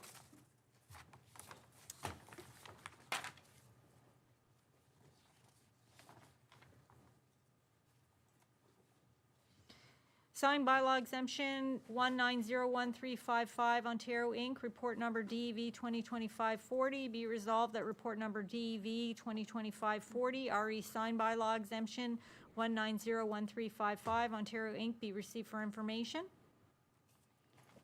Okay. Director? Thank you, Your Worship. So this application that's before you this afternoon is for the community market that's hosted at the drive-in on Sundays. The council approved sign bylaw has a similar prohibition in it on incidental signs installed on town property. So in this case, the organization would like to install incidental signs along roadways around town. So that's what the exemption that is up for consideration by council this afternoon is for. And I think I'll leave it there. Okay, council, discussion on the signs? Councillor Strength? Thank you, Madam Mayor, through you. So this agenda wasn't 5 minutes published, and I drove out Bethune Drive and saw one of these incidental signs in the ditch for this particular organization. I don't want to see them fail. I absolutely want to see them succeed. I'm just not in favor of the incidental sign. Surely we can come up with some other way. We've got mat tax that we could access to put some, we were brainstorming to try and figure out where we talked about, some of us talked about banners on the, at the south end of town. I really literally was spitballing. The banners at the south end of town, somewhat like the Antique Boat Show and Rib Fest, they obviously are renters of town of Gravenhurst space, but maybe we could investigate putting up an event sign in Kinsman Park with the mat tax. Maybe we could think about giving them permission to put up, literally spitballing, put up information on the Gull Lake sign. I realize that that sign is particularly for the Gull Lake events, but maybe there's some weekends where there isn't an event at Gull Lake and we could put up signs. So or information. I'm not for the incidental sign because I think they're nothing but trash. We gave GAP the permission, the exemption, and 2 days later, all the signs were in the snowbanks because there was a snowfall and they went down. That might be a bad example because this is a summertime event. I'm just not in favor of the incidental signs. We need to do a better job and come up with another way to help this tremendous event in town.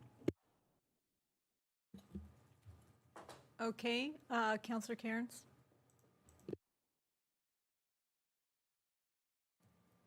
Thank you, Worship, and through you. Again, how are we to let people know that there's events going on? And I do appreciate what Councillor Strength has said, and I think that's a really great idea. If you remember, many years ago, we used to have a beautiful sign as you're coming into Gravenhurst, both ways. You could see it, big sign, banner that was changed and done by a local sign company, and it was updated. Those people who wanted to have the sign, if I can remember correctly, those people would purchase the sign through the sign company. That sign company then would install that sign on the board. They were like a slip sign, like a whole big banner that went up, not a banner as in material-wise, it was on a hardscaped slat board that went up. so that there were several events showing, as well as, you know, when you come to town, we used to have a big, huge welcome made out of, actually, one year we had it in plants, another year we had it in birch trees that we had cut and designed to say welcome, and then that sign that let people know what's happening. But we're here today because they have applied for this exemption to the bylaw because the market started. And if we wait for something, you know, which Councillor Strength has mentioned, that should have been done maybe, you know, hindsight, we should have done it months ago to get prepared and ready for this, this upcoming season. I did, you know, I knew we were going to be busy. We're going to be a busy town. We're going to be extremely busy in this town with all the events and different things. What is our main industry in Gravenhurst is tourism. In my opinion, I believe that, you know, we have so many special events and we provide so many different things to the community. And one of them is a farmer's market. And we have the Wednesday farmer's market, which they have a sign on the fence. They have a sign on the Gull Lake sign, which gives people at least, you know, who are driving down Bethune Drive to see it. But for the other farmer's market, which is, you know, it's a great market. I don't know if you've all been there or not, but it has lots of great vendors and things like that. But we need to let people know. These are people who are artists. Artists, and my sister's an artist. She doesn't live in this town, so I don't have a conflict, but she is an artist who strives hard to get the advertising out there. And when, you know, not everyone has the internet, not everyone has Facebook or other sources of social media to be able to get the information out. And I think that a few signs. What I would recommend is that possibly the farmer's market at the theater location would put them out on a Thursday and they be picked up Sunday afternoon. That way we hope that, you know, the throwing of the signs into the ditch or the falling over, and, you know, wind plays another big example. When we get a windstorm, they bend over. I know along Phillip Street, we had some wind when the no parking signs were put up for the last special event that was held in Gull Lake. I would say a good portion of those signs did blow over in the wind, and I put them back up myself, just because they were down in front of my house, or down by my house. So anyway, I would like to see, you know, possibly this definitely going through to helping this business out. Also, maybe just putting something in a bylaw that's, or in a motion that says, you know, they put the signs up on Thursday and take them down Sunday after the market's over by, you know, 5 o'clock in the afternoon, someone picks them up. Okay, Councillor Hunter? Thank you, Madam Mayor, through you. I like some of the ideas that Councillor Strength brought forward with a sign at the similar to when you drive into Bala and it says Cranberry, you know, Festival, and it has the dates. So very specific to kind of guide people to where to go. My concern with these signs is that there's another similar market that's going to be opening soon, which is competing, but regardless, I think it would just be another business that would potentially want to do the same thing. And where do we stop it? So, which is the reason for the bylaw in the first place, is because we didn't want the clutter. So I know that they need recognition. I love those ideas of having a sign or something, just one sign that shows everything that's happening in the summer. You know, we still have radio. I know we don't have newspaper, but we still have radio. We still have lots of other ways to get the word out, and also to Councillor Karen's point, to attend and tell people. But I think my biggest concern here is the amount of clutter, because this is one business coming forward, but there are competing businesses that will also, of course, want to come forward because they're doing something very similar. And how do we say yes to one and no to the other? So I'm not in support of this for that reason, but I do like those ideas, and I think that there is something that maybe we can, you know, spitball, to use your words, to try to come up with a solution so that they do remain busy. go over to Councillor Morphy. Thank you, Your Worship. Through you to Director Halford. My question is about event signs in general. Like, if this is an event, how are we going to treat Terry Fox, the farmer's market, the triathlon, the Tall Pines cottage shows, antique boat shows? Are they all going to require an exemption when we could put a limit on the number? We could put the date like we did on the last one. Say they're allowed 10 or 20, just odd spaces around town, and give them a year. But anyway, sorry, I got off track. I would like to know how all of our events will be treated in light of current bylaws. Thank you very much. Through the mayor to the councillor. This isn't considered an event, right? This is a private business on a private property. It's not like a town event. So it's a different situation. For town events, or things that require exemptions to the bylaw, you'll recall that Director Patterson brings forward a report outlining, so that's how those are dealt with. So if it's related to an event, then exemptions for signage and all of the bylaws that need exemptions from are dealt with that way, and this is not that. This is a private business.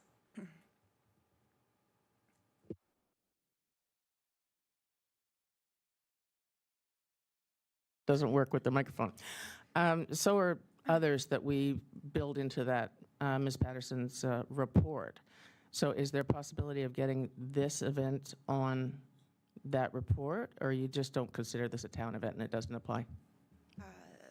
Through the mayor to the, yeah, thank you. Through the mayor to the councillor, sorry, Mike. This is on private property, not on municipal property, and it's not considered a town event that town are involved in, putting up roadblocks and infrastructure type things. This is not a town event, capital T, capital E.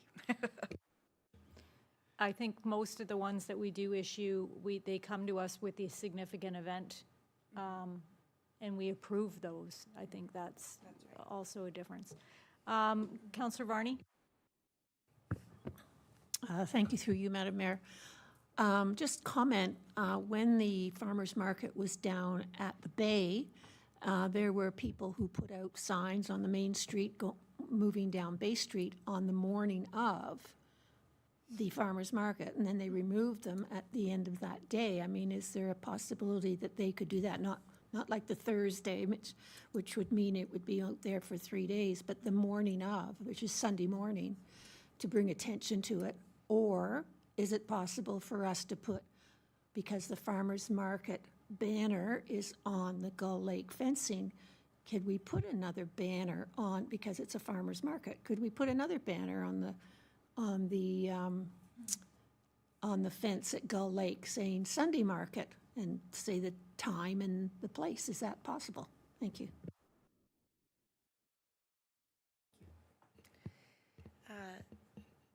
Thank you very much, Your Worship, through to the councillor. So the application that's before you today is for an exemption related to incidental signs for this market.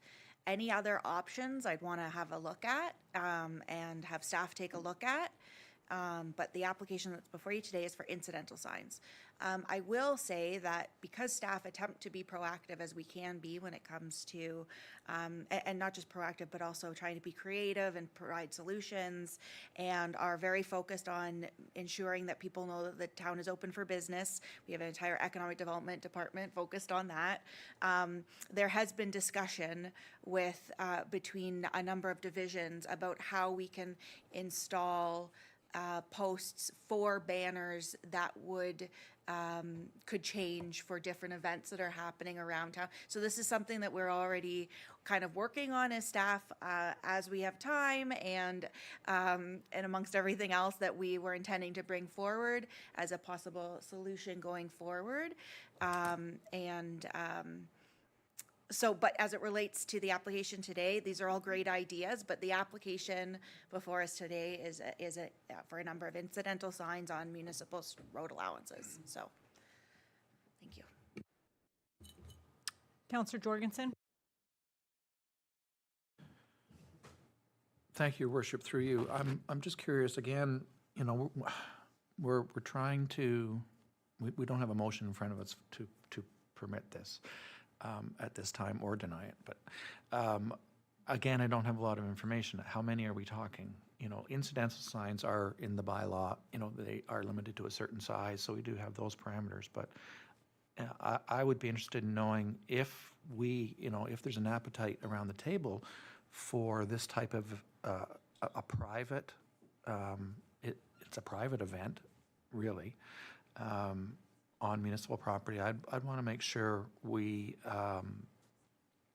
you know, would limit where they are, how many they are, things like that. So any motion that would be brought forward, again, I think it has to be fairly detailed to cover those bases.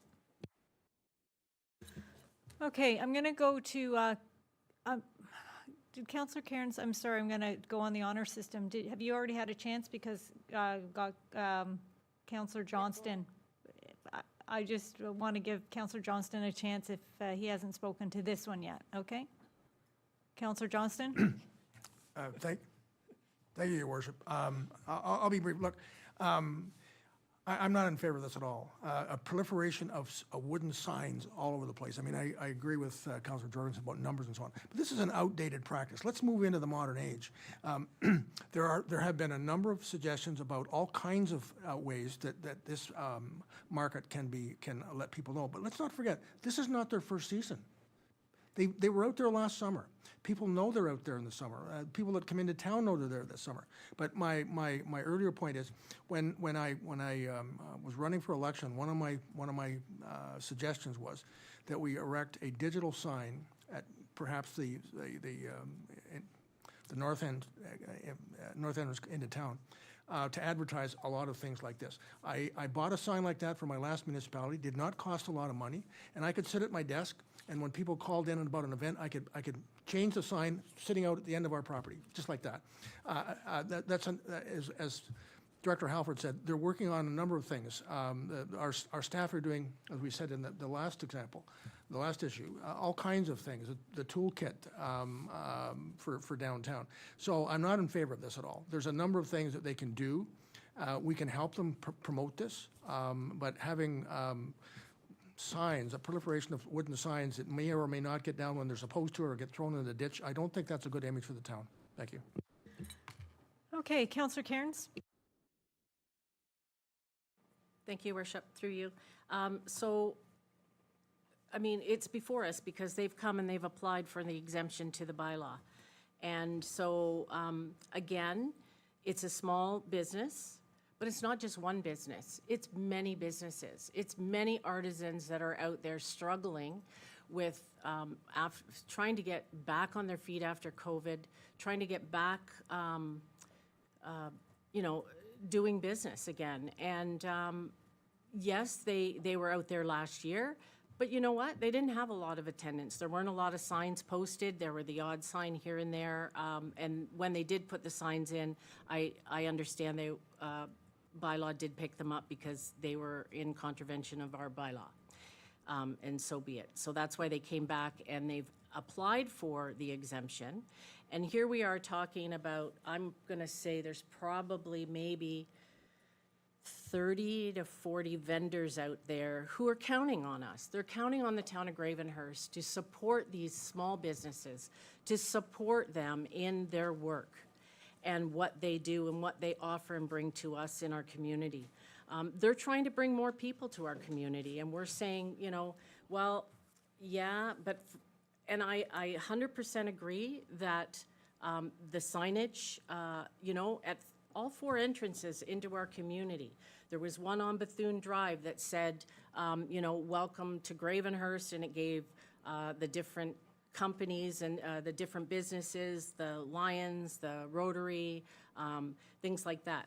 I've always said that should be an information sign, so when people come into town, as well as at Kinsman Park, replace that sign, get it back there again, get it so that we can show these. But today, this year, we need to help these businesses out. We need to move forward and allow them to do it. And like I said, I would be supporting, I would support them to have the signs put in on Thursday. and removed on Sunday after the market is done. It's just so people in town.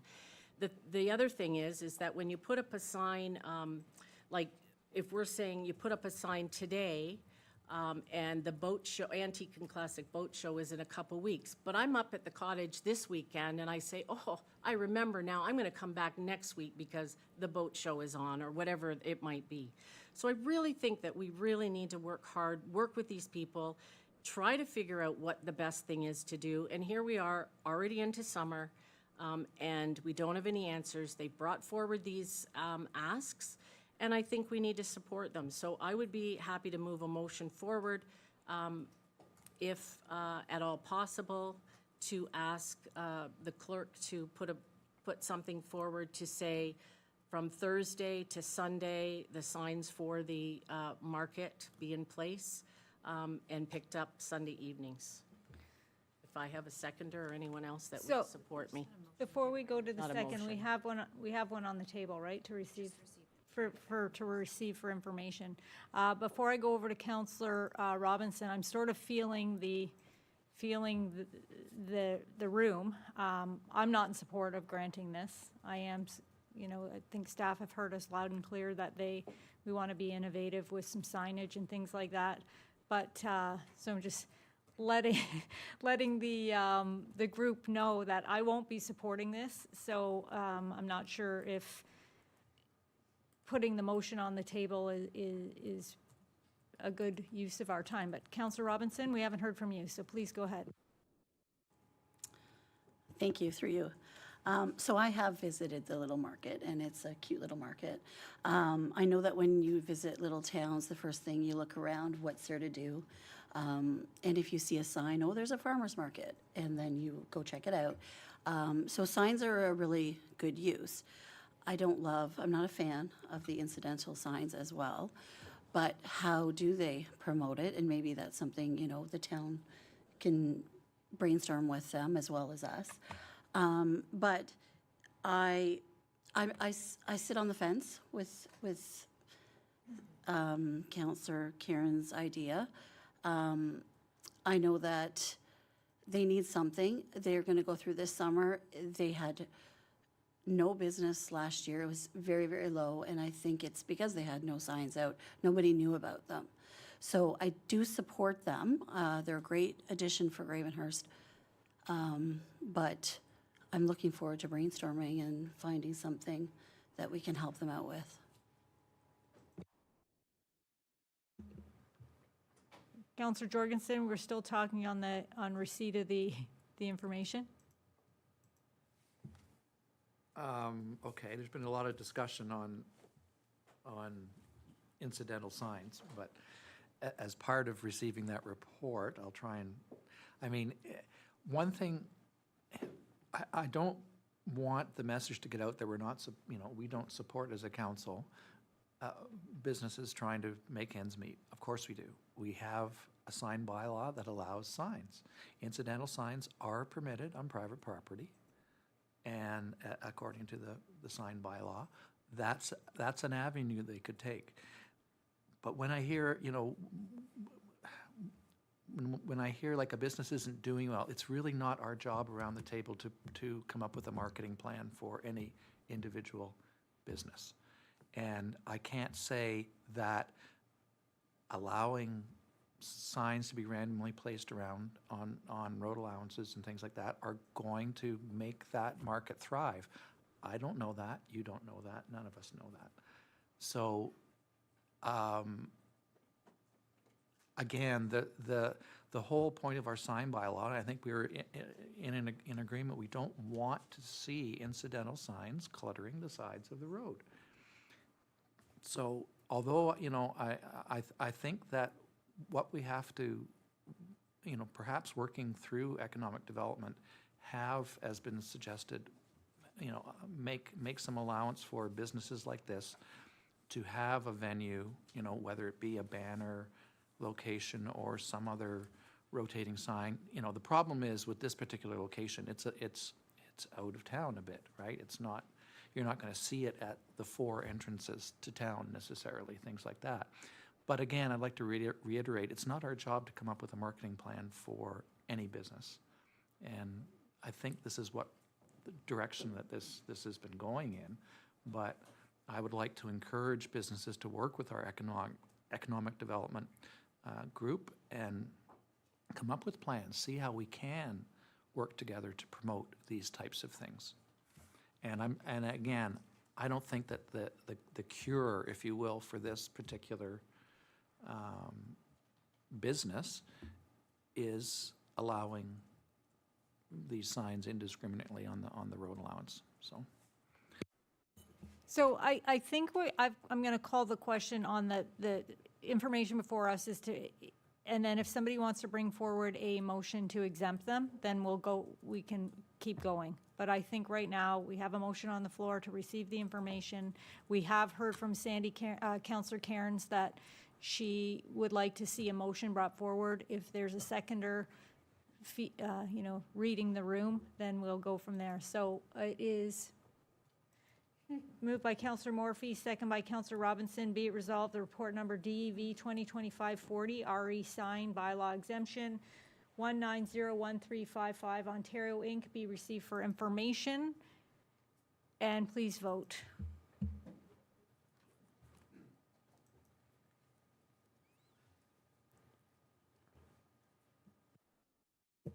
Okay, and that carries. And so I will ask Councillor Cairns if you wanted to, we'll get a, is there somebody who wants to move second a motion? Okay, so I'm going to ask to take 5 minutes and craft something. Oh, okay, we got it. Okay, great.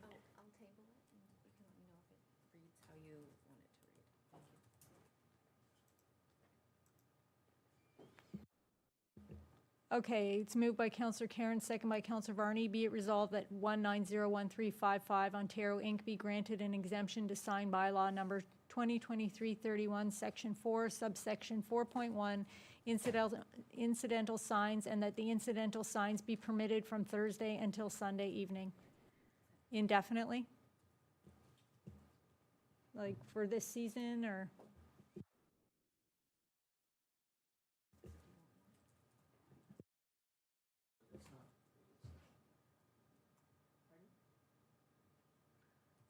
Okay, are you calling a point of order? Yes, I guess so. Point of order? It's session B, sorry, I'll fix that. Okay. And then, Councillor Cairns, you've certainly had ample opportunity to make your position clear. I'm going to go over to Councillor Varney. Thank you, through you, Madam Mayor.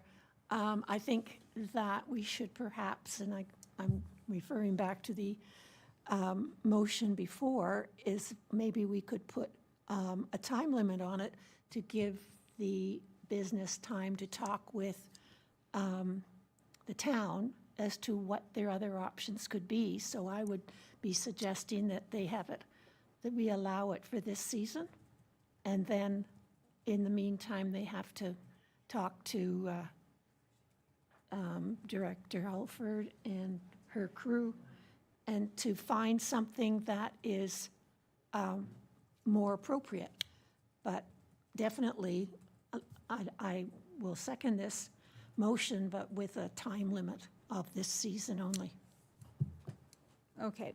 I'm trying to get a feel for, I'm trying to get a feel how everybody is. I mean, we've heard perfectly clear from, I think, 5 people that aren't in favor of allowing this no matter what it looks like. So, we can all give our positions again. So I wonder, what does the, are you suggesting an amendment?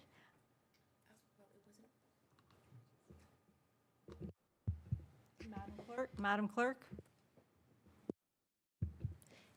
Thanks. Just for procedure clarity, the mover hadn't officially consented to it yet, so I'm able to add the November 30th, as Councillor Cairns just identified, without an amendment.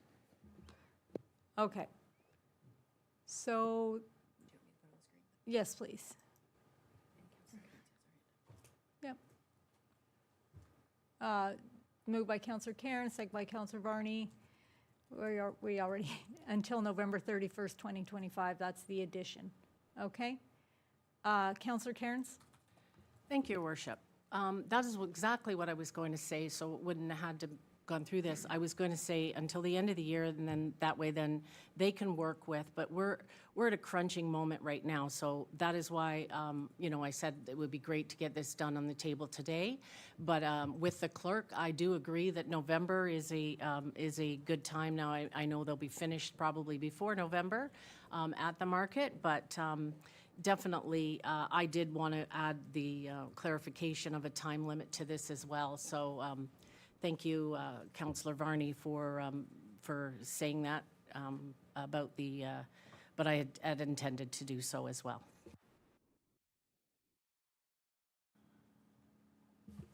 Counselor Morphy? Thank you, Your Worship. Through you, just one last snippet for those of you that hate incidental signs, as I think we all do. This is just a last-ditch effort for this season to get them through, and I think we've sent a very strong message. This won't be moving forward. There's not enough of us that agree, but due to the last-minute nature, just to cut them off. And the only other option, I was thinking of putting a limit to the number of signs, but we don't want any more amendments. We can, in conversations, I'm sure the director could, if this goes through, which I'm not sure, I just think it's fair to the business not to cut them at the knees almost at July 1st and just let them have the summer, and then we'll revisit some great ideas by Councillor Strength and others. Thanks. Okay, thank you. So I'm going to wrap this up, but I'm going to give my 2 cents. So we do have a number of events visiting our community. As we all know, significant events who, with that, get signs. They are permitted signs as of right that we know are going out, and I think more sign coverage. I think if we're permitting this business, like we said, this is not an event, this is a weekly business, to allow this, we're going to be inundated with more requests. So I will not be supporting it. I think that I don't believe it's an effective use. I've never gone on vacation into a town that I've never been and said, oh, there's a sign for that, I'm going to go and do that. And most people research their holidays, I believe. I mean, it's my opinion, my point of view. So I won't be supporting this.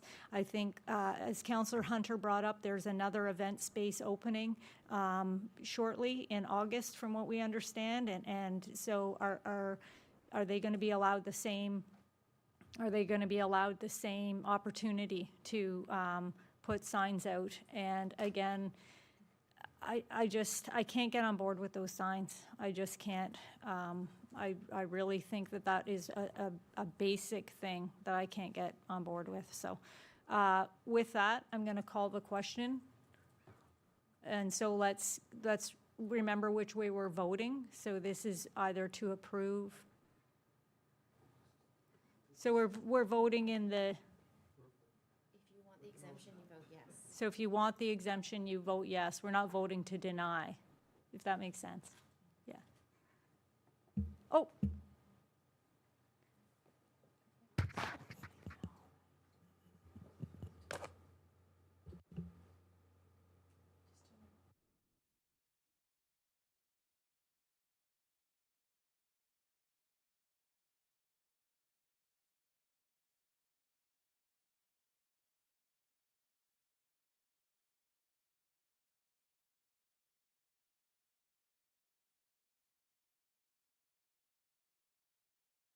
I had five voted yes, 4 voted no, so it's carried, so the signs are permitted. So that carries? That carries. Okay, great. Yeah, we're going to take a break now. So it's 5:13. We'll see you back at here at 5:30.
Okay, welcome back. Thank you for that much-needed couple of minutes.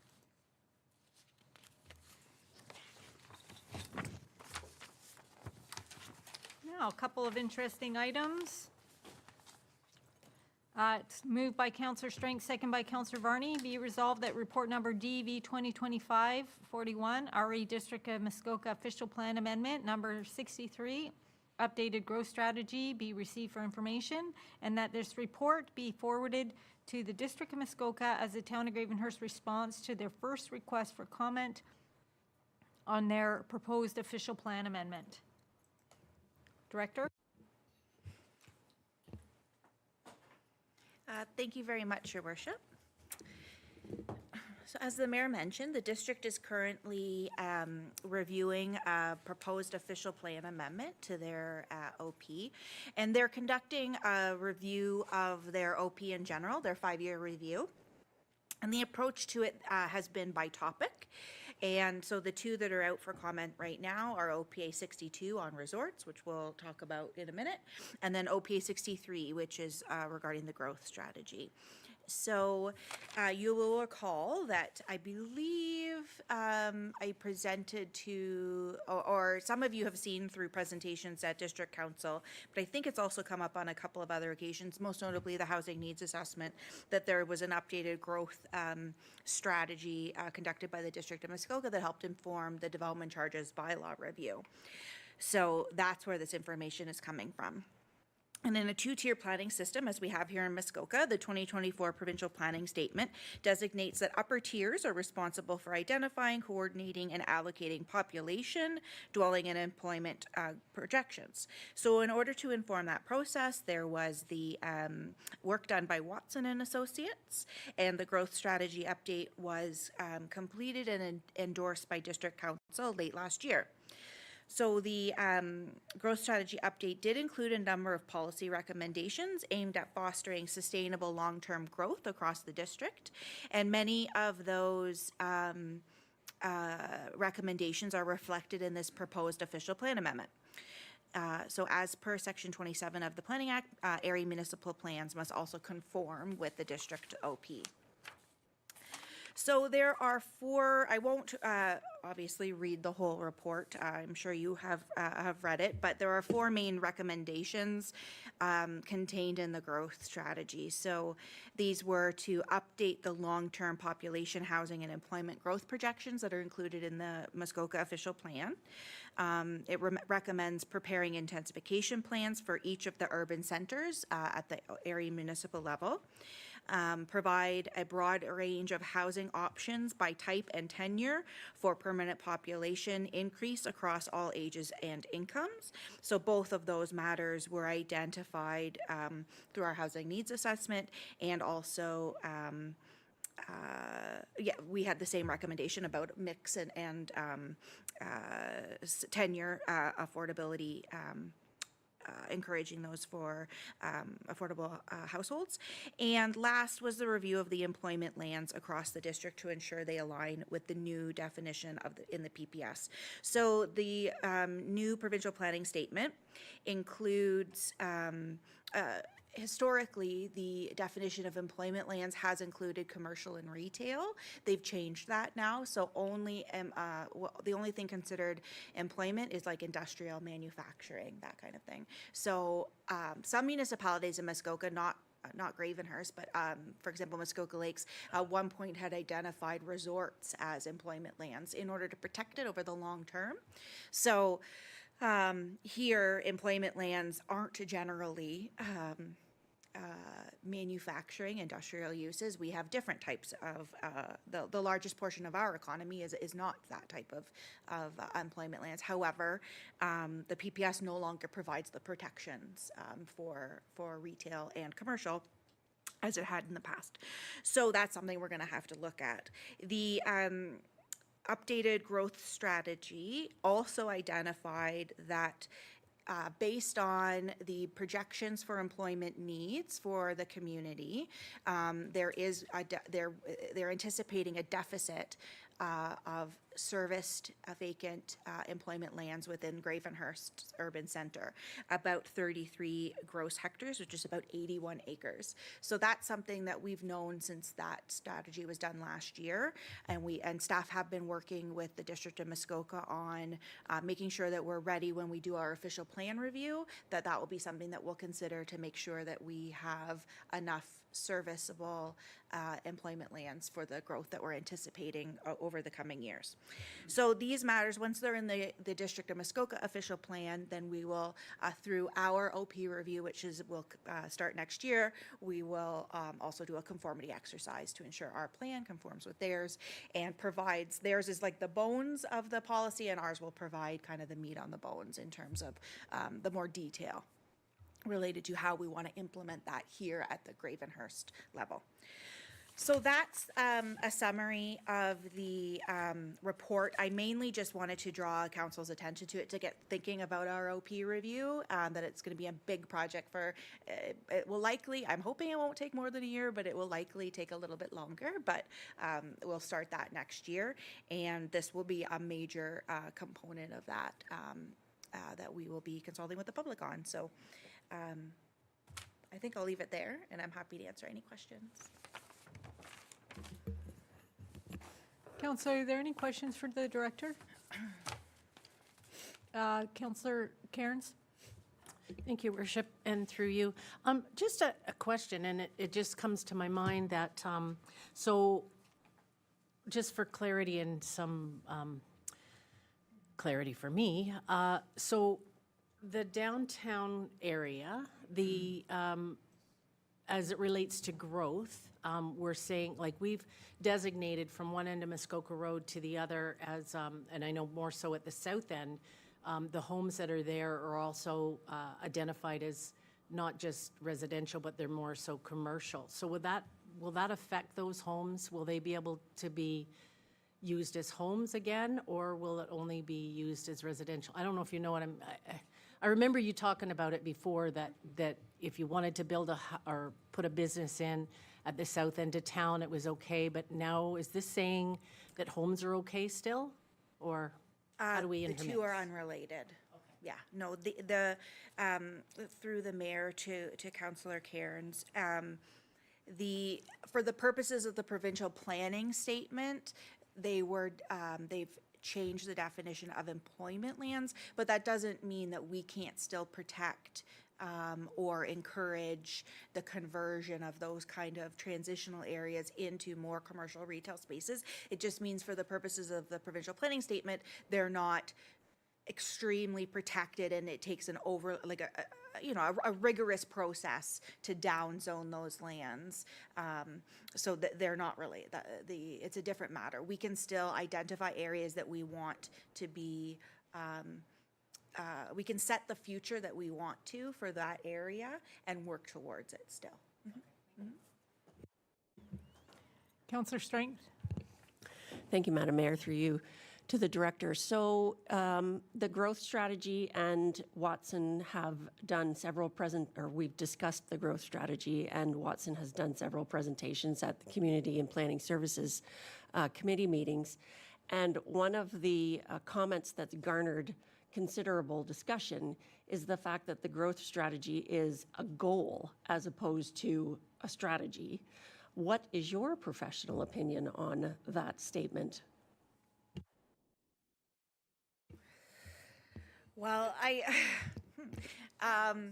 yeah, no, that's fair.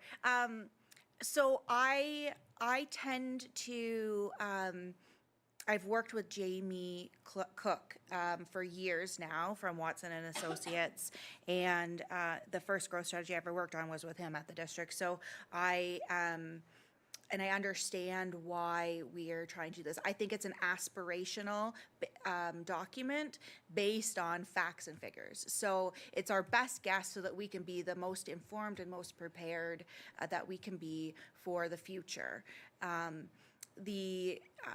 in the past, it was very hard to try and get the notion of directing most of our growth to our serviced urban settlement areas. That seems to be very accepted by most councillors now, but it hasn't always been that way, and staff as well, and the public, right? I think as mindsets change across the community, across the country, then that helps inform the work that we do here, right? So I think having the even 15 years ago, we had the aspiration that 70% of our growth be directed to our urban center, and that seemed bonkers at the time, right? But now we're really seeing that that's happening because we're starting to limit rural lot we have been limiting rural lot creation, trying to get more people on our serviced urban settlement areas, get denser development. So, yeah, my opinion on it is that yes, it's aspirational, but it's also based on the best land science that there is out there, and there's two firms that do these things, and they're one of the two, and I have found that they've been pretty accurate, barring a global pandemic and an unaccounted for recession in there, like that wasn't anticipated. They've been pretty accurate in their numbers, so yeah. Does that answer your question? Okay, good. Okay, anybody else? Councillor Jorgensen? Thank you, Your Worship. Just on that note, I mean, that was, my question was going to be, how accurate have they been in the past? And you said they're pretty good, but what does that, how do you feel that we're already on a road to accommodating this type of growth in our town? Are there things that we should be doing different, potentially to go for that growth, if you will? Or Yeah, these are all really great conversations through the mayor to you, Councillor Jorgensen, there are things that we can be doing that can augment that we know what is going to be happening. And quite frankly, in order to accommodate the amount of growth that we're expected to get, we need to get prepared for that. There are, encouraging gentle density on our urban lots. So I'm not saying apartment buildings, but as per the housing action plan, right? Allowing as of right, 4, 6-plex, that kind of thing. That's something that we need to look at through our OP review. And in fact, council has given us a mandate to do that through the housing action plan. So there are things that we can be doing. There are, I think through the official plan review, they'll also be looking at like our urban design standards and what we want it to look like, what our park requirements are, those kind of things, right? Looking at community building as a whole, as opposed to the planning applications that we process for very small scale, like, site specific. We're going to be looking at it from a bigger picture. So I think that there's lots for us to be doing. We certainly have, at the time, our plan was one of the more progressive ones in terms of really trying to get growth to our urban center, but there's more that we can do for sure. Absolutely. Anybody else? Okay, so I'll call the question on the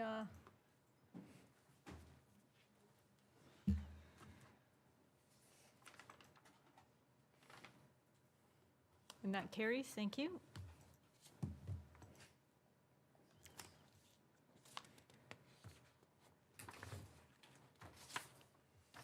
It's moved by Councillor Karen, second by Councillor Hunter. Be it resolved that report number DEV 2025-42, RE District of Muskoka Official Plan Amendment number 62, Resort Development, be received for information, and that this report be forwarded, forwarded to the District of Muskoka as the Town of Gravenhurst responds to their request for comment on the proposed district official plan amendment. Director Halford. Thank you very much, Your Worship. So as we've heard earlier today, and we're constantly conscious of, tourism and its related commercial sector have historically represented the backbone of Muskoka's economy. And that's why the District of Muskoka official plan has traditionally contained policies aimed at protecting resorts and other tourist commercial uses while attempting to balance the needs of the somewhat changeable resort industry and those that call the waterfront area their home or seasonal residence. So the current official plan policies in the District OP have four main objectives, one being that resorts are and remain commercial, that there are appropriate safeguards in place so that the district doesn't become responsible for taking over water and wastewater services across a number of resorts across the region. 3, to limit the conversion of existing resorts to residential uses. And lastly, that new resorts are appropriately located. So while those objectives are very clear, what's less clear is what tests can be used in order to determine what is commercial. So with that in mind, the district proposed, as part of their official plan review 5 years ago, a number of changes to the resort policies, and they're listed in the report. But what the most contentious of it that caused folks to voice their concern was the flexibility of allowing a mix of resort commercial and resort related residential units in all designations. So that what that means in non-planner speak is residential units that you could live in or would be considered residents in a resort, right? So, and it wouldn't have to be in an urban center. So at the time, there was a lot of talk about Minette. You'll recall that the discussions in Minette and on Lake Joe in general. So there were other policies on development criteria for new resorts through zoning amendments and local official plan amendments, and policies that would try to limit conversion of resorts because they are so important to our economy. But as I mentioned, those policies were considered palatable by the lake associations and other seasonal residents at the time. So what the district did was approve the rest of their OP, the changes to it, and then left the old policies the way they were, and they would come back to them. So in 2021, the district resumed its review of the policy set, and based on additional analysis and you know what Township of Muskoka Lakes, the experience that they had with their OP review, they pulled together all of that information and have brought it forward in a proposed official plan amendment now. So the main change is that from what was proposed before is that the resort-related residential would only be permitted in urban centers. So what that means is, for example, Taboo. I'm using Gravenhurst examples, Taboo or Muskoka Bay. Those resorts are in urban centers. They are on full water and sewer services, so they could have, subject to review with the local municipality, they could have some resort-related residential units. And the thinking there is that they're on full services, so the district's already taking care of those services and is in charge of those services. There's not a chance that it's a private communal system that then, if it failed, then the district would have to come in and take it over as the person or the entity responsible for water and sewer. The policy set also includes a definition of what is meant by a commercial. So which is, I've had this discussion with a number of counselors in the past and those in the industry, like what actually, when you think of a commercial resort, what does that mean? And for some people, it's very different. Some people picture like the Dirty Dancing resorts, right? And others picture something completely different. So I mean, you just come in off the highway at night, you know, punch in your code and then, you know, sleep and then on your way, right? For the transient public kind of thing. So there's lots of different ideas about what commercial resort means. So the district has attempted to clarify that through the policies, and have also, as I mentioned, said that resort-related residential is only permitted on full municipal services. And where, sorry, I just lost my place here. So any commercial resorts that are located outside of urban centers that have multiple ownership arrangements, so they're wanting to divide ownership of the resort up by condominium or something like that, then they, and put them in the rental pool, they have to ensure continued commerciality of the resort and to avoid the conversion of those to residential.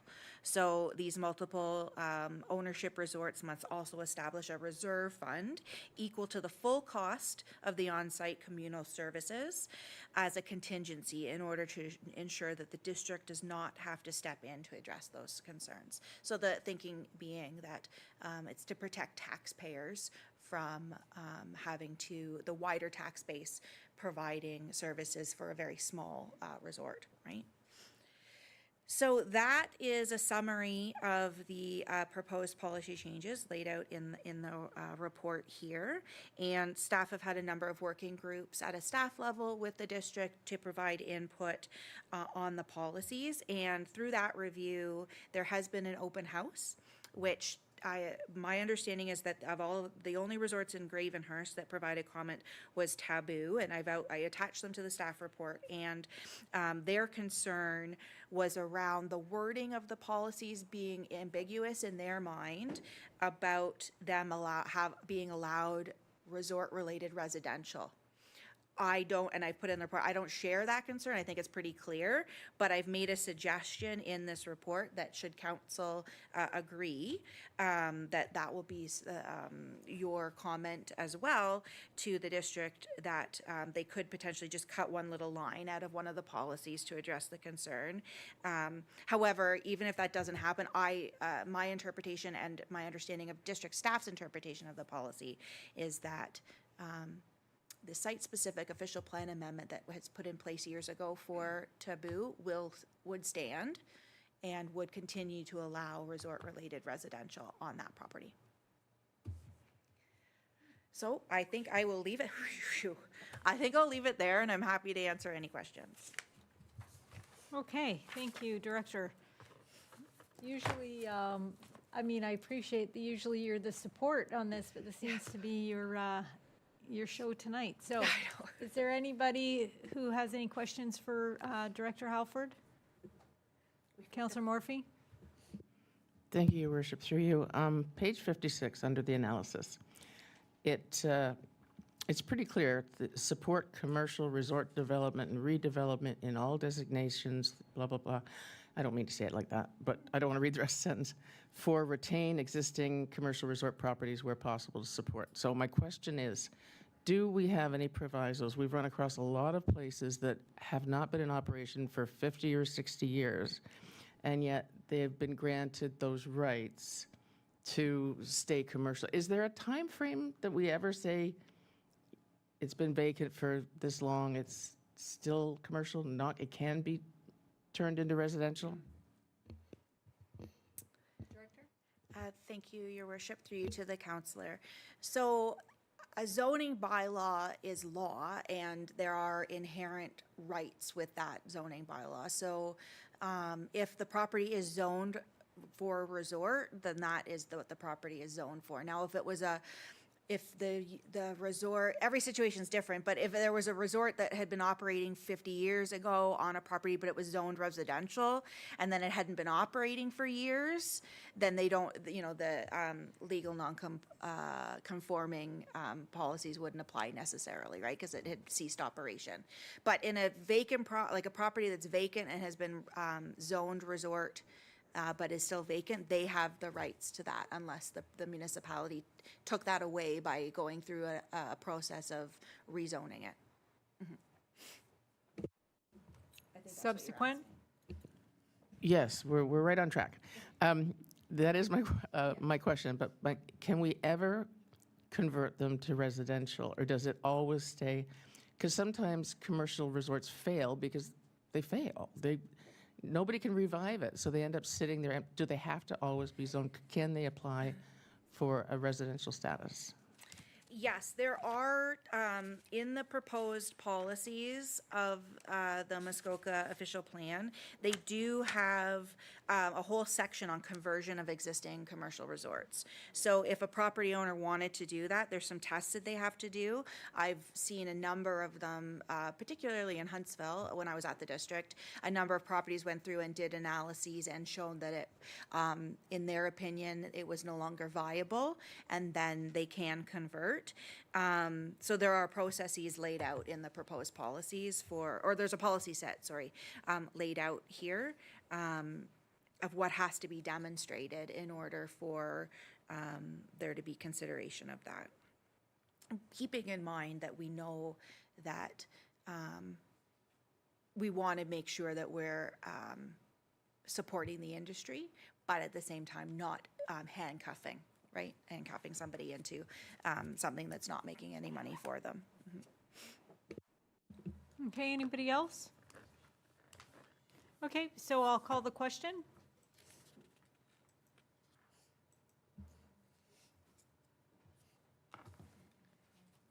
That carries, thank you. Okay, so it's moved by Councillor Johnston, second by Councillor Jorgensen. Be it resolved that report number DEV 2025-43, Shore Road Closure 02-2025, McMillan Buck Lake, be received for information, and that council hereby declare the following lands as surplus. Part of the original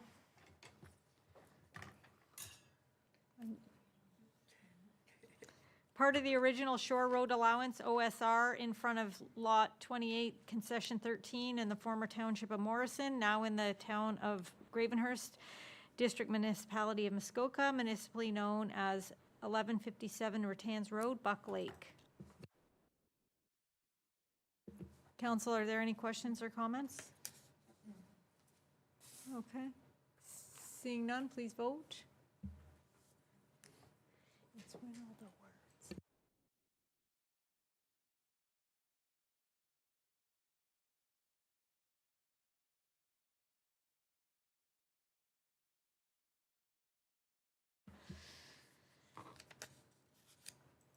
I was just saying that when there's a paragraph, the lines blend together, but when it's just one or two lines, I can make it out. That's why I'm inconsistent with the cheaters.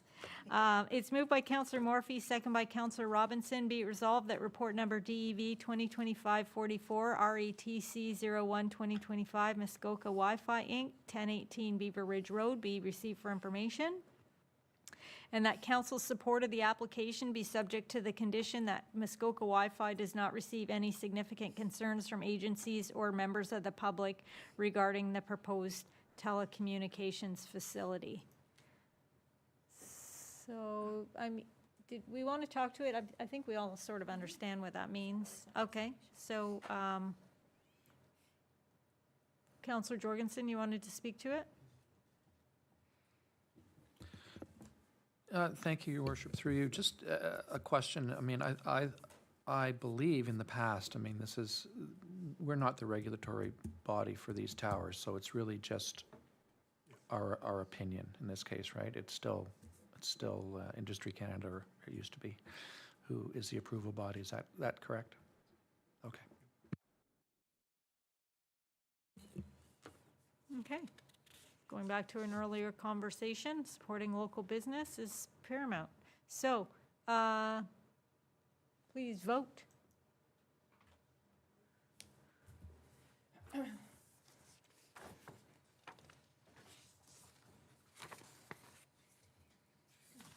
Okay, and that carries.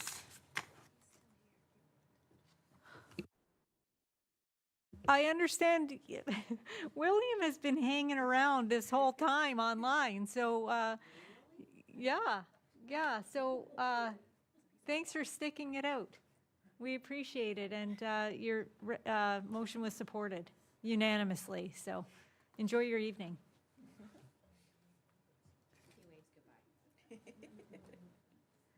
Okay. Council, I will remind you there was a recommendation for a deferral, so I'll, before I read these, I wonder if anyone, I'll read them first. Be it resolved that the following bylaws be read, passed, and engrossed into the bylaw book. Bylaw number 2025-45, zoning for Schenker Muldrew Lake. bylaw number 2025-46 zoning, Cordner, Severn River, bylaw number 2025-47 Shore Road closure for Savin, Muldrew Lake. Counselor Morphy? Yes, I'd like to pull number 2 for discussion. All right, anybody else for anything? Okay, so we'll vote on the other 2. All in favor?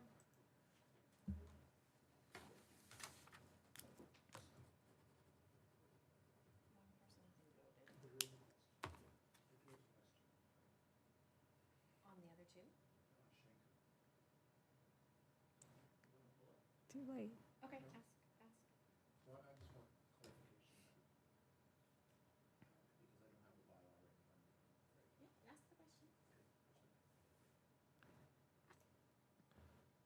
So the bylaws with the staff recommendation of the, I think it was a 3-meter setback for the deck, is that correct? Okay, And nobody put forward a minor amendment. That was much earlier. okay, Yeah. thank you. So if somebody wanted to follow through with the recommendation, they would have had to put forward a minor amendment. Okay, Okay? for an amendment, thank you. Okay, so we still voted on the other 2, yep, and that carries. And then we'll go over to Counselor Morphy for the Cordon. Thank you, Your Worship, through you. Just short and sweet, the district has asked us to defer it, staff has asked us to defer it, so I want to defer this motion, this bylaw. And there's a seconder? Okay. Counselor Jorgensen, I think I saw your hand. I just saw movement. Okay, Just deferred, not referred back. deferred. Deferred. Because there's conditions that need to be met as. Is there any further discussion on that? I think the applicant's agent was understanding of that, so we can have him break it to them. Okay?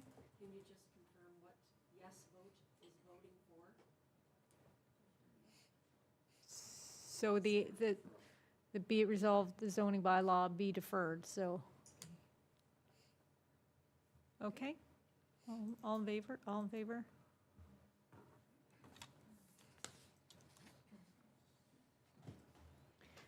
And that carries, thank you. It's moved by Counselor Karen, second by Counselor Hunter. Be it resolved that the minutes of the council meeting dated May 27th, 2025 be approved as circulated. All in favor? That carries, I think, not yet.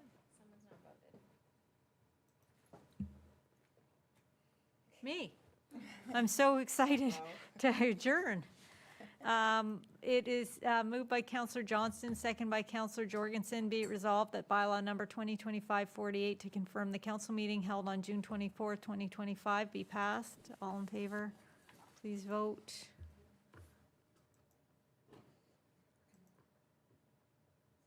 And that carries. Thank you.